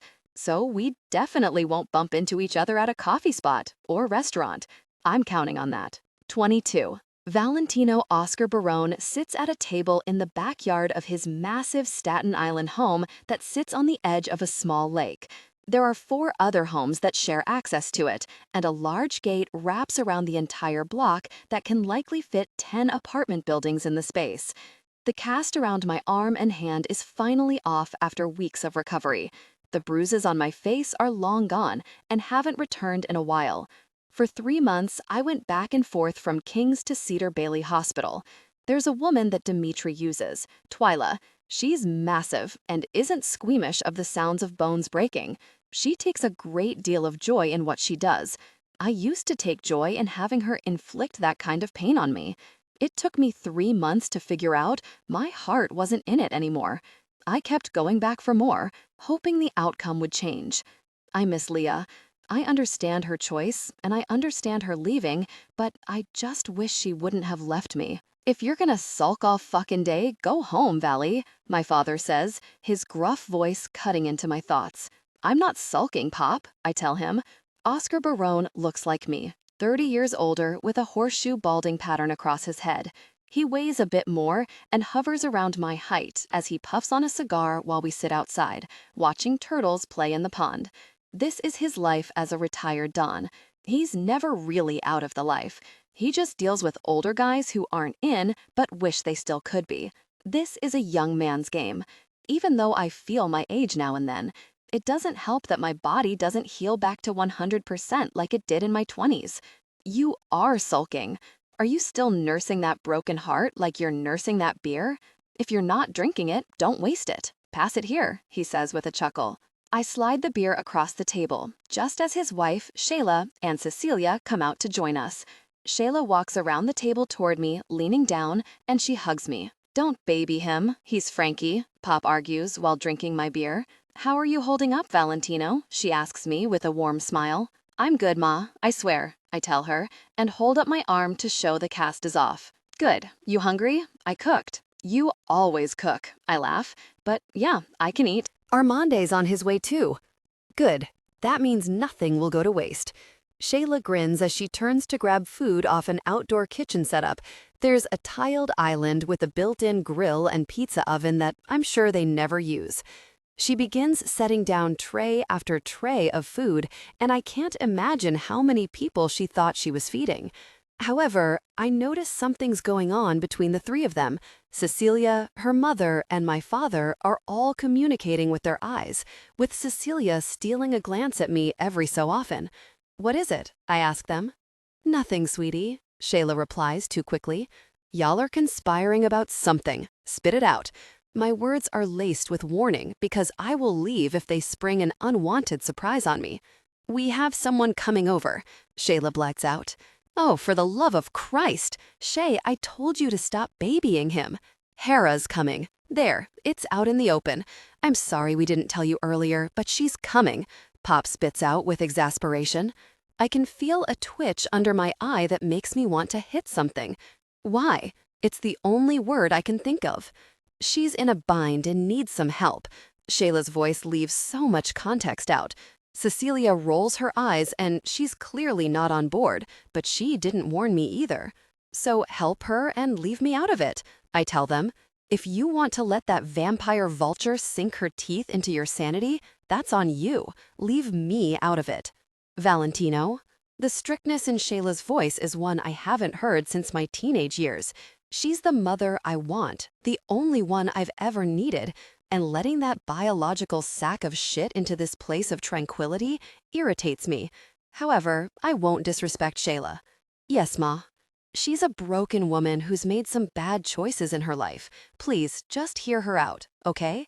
Shayla's request draws a simple nod from me, and I sit there quietly, waiting for the typhoon of a disaster that birthed me. It doesn't take long, and I see why they gave me the heads up. It's not even 10 minutes before a woman comes prancing around the large house toward us.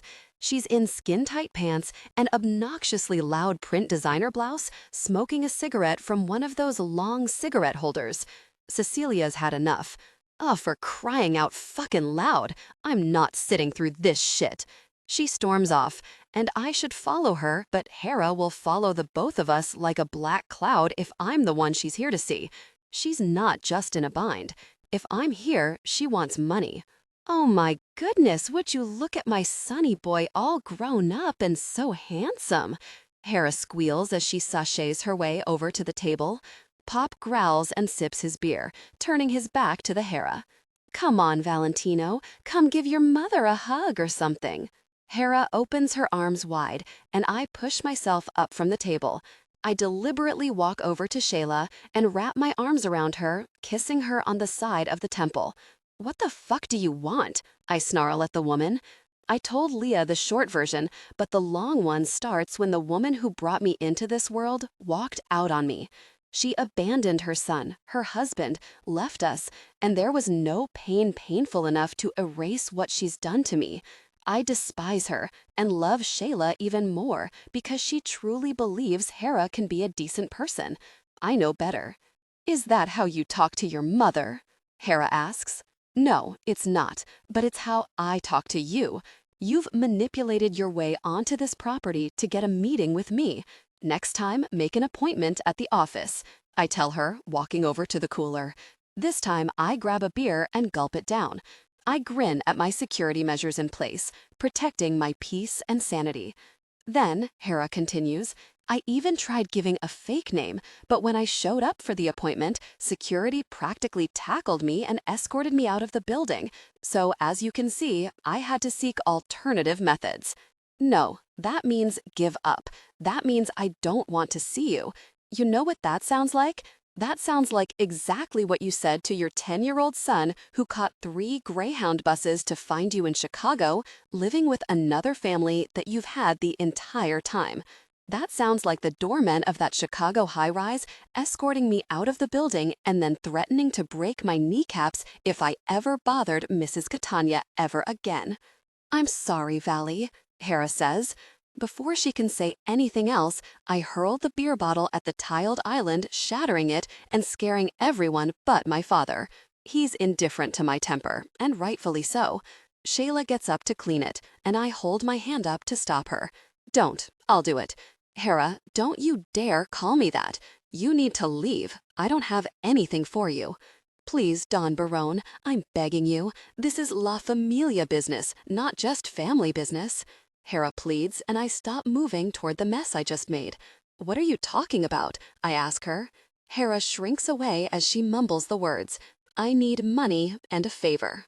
You've got to be kidding me. The set of balls on you. I point at her, and Pop laughs in agreement with a nod. I told her, Val, but you know your mother. Her heart's in the right place. She believes every sob story, including whatever this Strega told her. I'm no witch, Ozzy. My father's hand comes down on the table hard. He may have a temper, but I have a gun. You're only here because my wife allows it. You speak to me again like we're familiar, and I'll put a bullet between your eyes and sink you in the pond while you're still breathing. Pop takes a sip of his beer. His tone is a clear reminder to Hera and Shayla that he used to be Don Barrone. The calmness of his demeanor returns effortlessly as he offers a smile to Shayla with a delicate stroke to the top of his wife's hand. The love in his eyes is what I miss about Leah. It hurts to think about her, and now with this demon invading my Sunday afternoon, I'm forced to think about what my life is missing. Please, Don Barrone, Vincenzo Catania has been trying his hardest to move to New York since Chicago isn't safe for him anymore. He takes his frustrations out on me, the woman who gave you life. I need a sanctioned hit against him, and I need 10 grand to pay the guy to do it, Hera spits out. That pisses me off.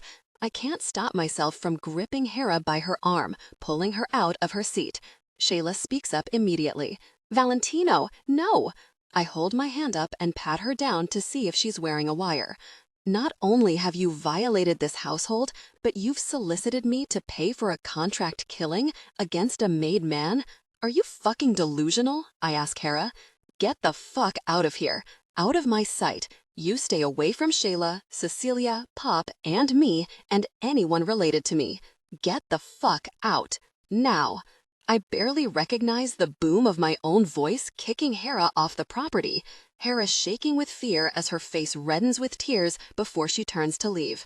I wait and watch to make sure she leaves through the gate and not through the house. She's liable to steal shit too. I turn to Ma and Pop. Are you fucking kidding me? What the hell did she tell you to weasel her way into Sunday dinner? Shayla's face is buried in her hands as she cries. She said she was moving back to New York with your half-sister who's pregnant and wanted a reference and down payment on a house. I'm so sorry, Valentino. I didn't know. My shoulders slump, and I wonder what angel's ass did my father have to kiss to land this beautiful woman as a wife. I walk over to her, kneeling beside her to wrap my arms around her torso. You sweet, sweet, gullible woman. I love you. My father doesn't deserve you. I'm right here, Valley, Pop says with a snicker and shake of his head. You're an angel, Ma. I need to get some air, I tell her. I'll be back in a few hours. We're already outside, boy, Pop calls out after me. I'm already walking to my car when I see the black SUV pull up at a breakneck speed. Armand hops out just as Hera walks over to a Range Rover. She's probably lying about why she needs the money anyhow. What the hell is going on? I ask Armand, who seems to be out of breath. Why aren't you picking up your phone? He shouts. Leah's back. The words punch me in the face like a freight train. We gotta go, Armand says. She's in labor. She's having your baby. There aren't enough words to make that possible. No, she's not. She's not having a baby. She's not having my baby. She's not in New York. No, I can't go through that again, I tell him in denial. Armand grips me by the shoulders and slaps me in the face. Her fucking cousin has been calling around until he finally got a hold of me. Do you know the kinds of people he had to call to find me? This is real, Valley. Let's go. She's at Cedar Bailey. Why didn't she tell me? I ask no one as Armand ushers me into the SUV. I get into the passenger seat where Frankie's on the speakerphone. Hello? Did you find him? Where is he? He needs to get here now, Frankie yells through the speaker. I got him. We're on our way. Stop yelling at me. Armand barks back at the radio before ending the call. My mind swirls with images of our last night together. I kidnapped her. She punched me in the face. I got her parents into witness protection. And on the day the woman I love is giving birth, my mother shows up. What a fucking day. We pull up to the hospital and rush into the maternity ward, where Frankie is pacing in a hospital gown, scrubs, and an assortment of disposable garments over his hair and shoes. I should kill you, Valentino, but now's not the time. You need to get in there. I've been here since last night. I'm strong. I'm buff. I can take dick. But childbirth? No. No. Have you seen what's going on in there? Thinking about the needles is making me faint. He sways and I steady him, just for Frankie to swat my hands away. Don't hold me. Go hold Leah. That's not my baby. There is nothing on my bucket list or my calendar that says go help my cousin deliver a baby. How did I sink so far down into this rabbit hole? Frankie, get it together. I'm going. Who do I need to speak to for this stuff? I motion toward his garb. There's this big girlie back there. You can't miss her. She's tall, thick, and he turns and points her out. There she goes. Twyla, honey, here he is, father of the baby. Of course, of fucking course. Armand erupts into laughter, collapsing onto a waiting room chair with Frankie eyeing him with confusion. This is quite the development, Twyla says with a wide smile. Now all the pieces come together. Come with me, Don Barrone. 23. Leah. Where the hell is Frankie? Breathe, bitch, breathe. The air pushing through my lips is rife with pain. I don't like this. I'm not ready. I need someone else in this room, other than the soothing sounds of Angela Lansbury solving crime in the murder capital of the world of Cabot Cove, Maine. The TV is great background noise for cleaning, working, sorting through invoices, but for childbirth? This nosy woman is annoying. For God's sake, let the people murder in peace. I whimper through another contraction. The sterility of the room is obnoxious, with its overly pungent odor of something. It's cleaned, but I can't tell with what. It's not bleach, but it's definitely clean. The lights are too bright. I'm sweaty from doing all the work. Baby girl is not helping this labor out one bit, but I'm also freezing. That's when I see the height darkening the doorway is not that of my sweet nurse, Twyla, but of the man who caused all these issues. Valentino. I'm sorry. I'm so sorry. The tears fall immediately as he comes to me, taking me in his arms, rather awkwardly, to not tear out my IV or disconnect the various sensors tracking my labor. We'll talk later. How far along are we? He asks, looking around for help or someone to yell at. What happened to your hand? I ask him through panting breaths. There are scars along his forearm. I broke it, Twyla says as she enters the room. She's grinning ear to ear when she says it. I look at her and Valentino, who's turning a deep shade of red. He leans down to tell me, she's a bone breaker. I break bones for the broken-hearted, Twyla says. Now, what I need you to do, Mr. Barrone, is to stand aside. Your beloved is in labor 6 weeks early. We thought we could stop it, but the baby is coming whether you want her to or not. It's a girl. Valentino smiles with his eyes wide. Yeah, did I say I was sorry, Val? I ask him again. Twyla clears her throat to continue talking. You need to focus all of your good energy. No apologies during birth or you will bring a sorry-ass human into this world. We don't need a little girl apologizing for simply being, right? Okay, now Dr. Monroe is the anesthesiologist who will come in to give you an epidural. I will hold you in place and you will not move, Miss Bonetti. Clear? Yes, Twyla. I nod, just as a group of doctors come into the room. Valentino moves to stand between us, but I grab his hand to stand him down, telling him, it's okay, Val. It's a teaching hospital. I gave them permission to monitor since it's a premature birth. Is there anything wrong with? He doesn't finish the question, seemingly out of fear. The emergency OB on duty steps forward to take advantage of the teaching moment. He assures Valentino that nothing is wrong with me or the baby. It's just time. They've checked me for all kinds of diseases, illnesses, infections, allergies, and drugs, but sometimes these things just happen when they're supposed to. My feet are in stirrups, while Twyla positions herself in front of me, the back of my gown open, and Valentino staring helplessly as Dr. Bastian, the OB, talks to the team of doctors, narrating how Dr. Monroe administers an epidural. The cool vapor traveling down my spine immediately numbs the pain from my stomach to my feet. Holy fuck, that feels good. You'll get a dose every few hours until you're about 9 or 10 centimeters. We'll check to see if you're ready to push and then no more, because you need to feel it to push that baby out, Dr. Monroe says before making an exit. The rest of the team asks a few questions, but a few minutes later, I'm lying on my side with Valentino sitting in the chair beside my bed. I can see him stewing, the anger rumbling, and I don't want him to be upset, but Frankie warned me this would happen. Valentino. I say his name calmly, which draws his gaze, but it softens as he focuses on me. What's wrong? Leah, that is far too loaded of a question for me to answer right now. Do you need anything? Do you like this room? I know it's just you, but there's another bed over there. You could get a roommate or something while we wait for our baby girl's arrival. I can put you in the private wing. I'm fine right here, thank you. He sighs. Don't. We're not going to have this argument. Let's just keep the peace until after she's here safe and sound. Then we can flip the furniture, okay? It's not going to be an argument. I'm going to apologize and we're going to move forward. Because my feelings don't matter in this situation at all? They're not even worth discussing? Is that what you're saying? He pushes himself out of the chair, leaning in close so only I can hear him. I spent 3 months in and out of this hospital because I felt broken and nothing could fix me. I've buried men and secrets for you. His voice breaks as his eyes well with tears. I don't have the gall to interrupt or interject because he's right. I've done things to protect your family that would get me killed, and you leave me a fucking letter? I love you, Leah. Bastian smiles at us as he leaves, and the rest of our families are allowed to come in. Once we all get to gush over how gorgeous Ava and Leah are, I pull Frankie and Armand outside.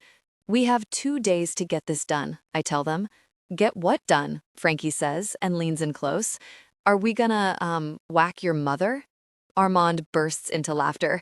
I can't with this guy. Where did you come from, Frankie? I mean, we could, and Hera definitely deserves it, but I don't think we'd include you in that kind of conversation. I can't help but laugh. Fuck, no. I hope she falls back into whatever crevasse of hell she crawled out of. I want Leah safe, but also in New York. She's not going back to wherever the fuck she was. Good, because I begged her to come visit and convince her to come back, Frankie says. I want her folks' place made over. Nothing crazy, but turning one of the bedrooms into a nursery and the other into a space for her to get some rest. I know she needs to feel safe, but I also want her someplace familiar that won't make her run out of state again. The stairs are a no-go for your place, Frankie, and her apartment is a trauma nightmare on steroids. I would bring her to my place, but I'm not sure about our personal shit yet, so we need to baby up the grandparents' house. I'm on it. Budget? Frankie volunteers. I pull out my wallet and hand him a black titanium credit card. Whatever she wants and needs. I'll have my team from Barton out there today. Armand, can you take care of that? Of course, my little niece is going to have state-of-the-art. I stop him. Make it simple and safe so Leah doesn't get scared or anything. While you two handle that, I'm going to handle that last thread we left dangling. If she's going to be back in New York, it's only a matter of time before Caputo finds out. I haven't been able to get the Dons together, but I can at least meet with one of them to let them know what's about to happen. I can't have her or Ava in danger. We all agree on our tasks, and I start making calls. There's one Don of La Familia that I know will understand what I want and can give me the updates I need because we move in a similar way. 1 foot in the life and 1 foot out. He understands business as well as keeping his family and the love of his life safe. We agree to meet at King's, and when I show up later that night after a shower and dinner, Don DeLuca stands to shake my hand. Congratulations, Valentino. Welcome to fatherhood. Alessandro greets me with a welcoming smile as I sit in the booth across from him. Thank you. How is it? I ask him. Terrifying, if I'm being honest. But all threats have been neutralized, and as long as things stay that way, and no one tries to kidnap my wife again, the butcher will stay retired. So, what's going on? Right to the point. I like Alessandro. Saul and I made a deal. He violated that deal and had my wife kidnapped. Well, she will be my wife, and she just had my daughter. I want her home, but if she's not safe in New York City, I'll have to leave and take everything I own with me. That means whatever businesses La Familia is connected to as well. My power, political and financial, vanishes. Ease up, Barone, Alessandro says. Let's not wield that hammer so recklessly. We all have millions, if not billions of dollars tied into strategic ventures. You can't just pull out of these deals. The play you made against Saul, the video, the severed finger, kidnapping and attempted murder, it was smart. The way you've mourned her leaving and the brutality you've subjected yourself to, brava. That wasn't an act, I admit. Oh, the Dons know that, which is why we'll sanction punishment but not death. Take a finger, an eye, something, but leave him breathing. Caputo is a vile piece of vermin, but he's a profitable vile piece of vermin with the Teamsters in his corner. Just because you don't have business with him, there are two other Dons of La Familia that do, and one of those Dons has the police union in his corner, top contributor for the Widows and Orphans of Fallen Cops Fund. Those three outweigh us too, brother. If he tries some shit with her again, I ask him, you said it yourself. You know how he gets when he wants to own something. He's not going to let it go. Alessandro dusts his hands together before putting them up like he's surrendering. May the Lord have mercy on his soul. 25. Leah. The day that Valentino comes to take me and baby Ava home, I'm in a spiral of joy and despair. I know the conversation is coming, but when I see him pull up to my parents' house, I turn to look at him. I thought you were taking me home with you, I ask him. This is where you feel safe, right? I don't want to keep you and the baby at the beach house because if you need something or Frankie or Cecilia has to get to you, that's a pain in the ass. I just want to make your life easier, Leah. His smile is faint as he glances over his shoulder at the baby's car seat. I want to make our lives easier. Valentino gets out of the car and grabs every bag possible. And the baby, of course. He's such a dad, and it's the sweetest thing in the world to see. He's even made matching bracelets for me and Ava. So sweet and a bit possessive, as they both say Barrone baby on them. There are so many sides to him, and I hate that I boxed him into the version I met. We didn't have enough time together before I fled, but I'm happy to be home. A part of me wishes that when I open the door, my parents are going to be on the other side of it. But somehow, I doubt that I'll ever see them in New York again unless Saul Caputo's locked up. Shit. Val, I ask him as I unlock the door and step inside. The shock of the transformation makes me forget everything I'm about to say. The last time I was here, the place was cleared out. Now, the pictures of my childhood are back on the walls with new furniture and every inch of space cleaned.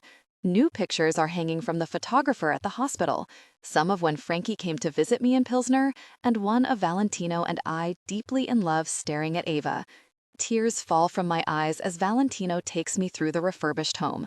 The nursery is a soft cream color with yellows, blues, and pinks scattered throughout. There's a state-of-the-art bassinet crib thing that rocks itself up and down, side to side, in motions like the baby is in a moving vehicle. Everything a new mom can wish for is here. It actually looks like my entire wish list off my baby registry. Frankie put this all together, Val says, as he begins to put bags down. When your parents get back, we can figure out the living situation then. I can put them up somewhere, or you can move, or stay. Whatever you need, Leah. Ava makes a noise, but when we look, she's still sleeping. We put her in her fancy new crib and step outside of the nursery. I'm sorry, we both blurt out at the same time. Valentino takes my face into his hands. I've been doing a lot of thinking. I've been in a lot of pain. That's not fair to dump my shit all over you and expect you to handle it. A lot of the stuff I've been using pain to get over has very little to do with you. Meeting you is just forcing me to confront it so it doesn't become a problem for us later. Yeah, because I don't want to wake up to see Twyla in here breaking your bones. Was that really a thing, Val? He sighs, lowering his eyes. Yeah, Hera showing out showed me I wanted the physical pain to match the emotional shit. But I'm working through that. I didn't mean to blow up at you at the hospital. I'm sorry for that. Enough apologizing from you. It's my turn. I was scared shitless that someone could just show up and love me. My parents, I think they only know how to be there for each other. That's fine when you don't have a kid to raise.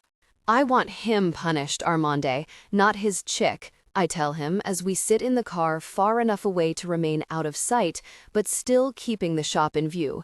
This isn't about her, I swear, Valley. This is about Saul. Look, he brings her breakfast every morning by 10. We can grab him right now, chop his hand off, and be on our merry fucking way. It's all good, right? No fallout if we do it that way? He asks.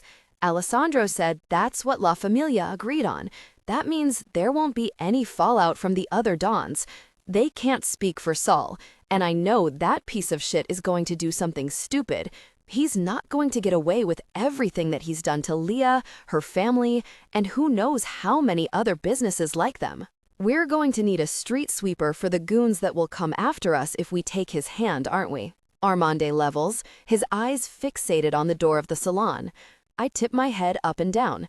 Yeah, this has got to be done with a level of precision that either Saul won't know it came from me, or no one else will care that it happened to him. Fuck, I thought that's what the kidnapping shit with Jimmy was supposed to do. It was, but I fucked that up. My timing was off, I didn't count on Leah taking off, and the idea of never seeing her again? I know, it broke you, and that broke me. I hated seeing you like that, but seeing you like this? In dad mode, considering the weight of your choices before making them, it smartened you up. Yeah, well, Leah has a strong right hook. Ava, not so much. I'd rather they not have to look over their shoulder every time they leave the house. Do we have a team on them? I ask him, or just the house? We have 2 guys that keep their distance so Leah doesn't get spooked like you asked, and also so they don't draw attention to her. The last thing we need is for Saul Caputo to learn that she's alive, well, and has your baby. The sound of my phone ringing has my heart in my throat. I check the time and haven't seen Saul at all. It's after 10, Armande. Saul still hasn't shown up yet, I tell him as I answer the phone. It's Frankie. His words are clipped as he runs, panting and breathing heavily into the phone. They're coming, Val. They're coming after us. We're on our way back to the house. Fuck. Armande slams his fist against the wheel as he starts the car and pulls out into the street. We're barely at the stoplight when a car slams into us from behind, sending us spinning into the intersection. Another car rams into the driver's side, sending Armande's body toward me before the seatbelt snaps him back into place. The familiar taste of blood in my mouth doesn't bode well as my head spins and my eyelids grow heavy. The last thing I hear is the sound of someone's horn before our car gets hit again. 27. Leah. I hate running. I hate running for my life even more because that means fucking danger. My chest hurts, my tits hurt. I'm not wearing the right kind of bra for this. I don't have a gun. I don't know how to use a gun. The men that Val thinks are small enough to be inconspicuous are not. They are fighting for their lives behind us as Frankie runs at my side while I cradle Ava against my body in her snuggler and wrap. She doesn't seem to mind the exercise at all as she sleeps peacefully. I just wanted to go for a walk around the damn neighborhood with Frankie. It's his way of getting me out of the house and away from my thoughts because I'm so fucking scared that shit like this is going to happen. We run as fast as we can until we get inside the house. I hit the panic button on the alarm control box that's supposed to send up flares to Batman or something, but I don't hear anything. Frankie's moving through the house with a level of skilled efficiency I didn't know he had. He moves to the front door and kicks a piece of the baseboard that swings a wooden beam in front of the door. Where the hell did that come from? I ask him. Upgrades to the security, he answers, and grabs me, pulling me toward the kitchen. He spews instructions. Go into the pantry and close the door. The thermostat dial turns and will deadbolt that shit shut like a panic room. You know that only works if the intruders are not inside the home yet, Saul says from the kitchen table. My heart plummets and my body shakes. What the hell are you doing here? I ask him, moving Frankie behind me. Frankie eyes me crazily and switches positions to put himself between me and Saul. Saul's cavalier words make me uneasy as he speaks. I can ask you the same thing, since I got a very traumatic-ass video of you being butchered. Now I gotta ask myself if Leah Bonetti is dead and her boy toy is getting dumped in a hospital bed every few weeks to deal with the pain. What? Frankie asks with bewilderment rippling through his one word. Hey, don't kink shame. Saul jabs a finger toward Frankie and then turns to me. Like I was saying, you and Valley Boy are doing the dead and gone thing. So I ask myself, why is my girl being shadowed by a bunch of spooks? First I thought it was your folks. I know they hopped, skipped, and jumped into Witsec, but honestly, they probably ditched the marshals and are sipping pina coladas on a beach somewhere. They closed the business, and their daughter's pretending to be dead. There's nothing left in New York for them. What do you want? I ask him. What I am owed, Saul says, slamming his fist against the table. It makes me flinch and forces Frankie to pull me even closer to him. Ava's still sleeping, and I want it to stay that way. Saul takes a deep breath, reminding me of the stench he used to leave stinking around the construction trailer. Me and Valley made a deal. He stays out of my business, and I stay out of his. You kidnapped me as soon as you made that deal, I argue with Saul. Tomato, potato. How do I know this Witsec shit with your parents wasn't cooked up that day I heard it from a little birdie in the DA's office that they were spilling their guts about my crimes against humanity? Frankie nudges me with his foot to take a step back, but it doesn't go unnoticed. Saul pulls out his gun, cocks it, and points it at Frankie. I scream, "No, don't. I'll do whatever you want. He's all I got left. If you kill him, imagine what that will do to me, and then what that will do to Valentino. He won't care about La Familia anymore. He won't care about a war. If I'm hurt, I know, baby girl. That's why I know you'll come with me peacefully. Let's go," Saul commands, and waves his gun for us to back out of the kitchen. There are two men coming down the stairs with bags in hand.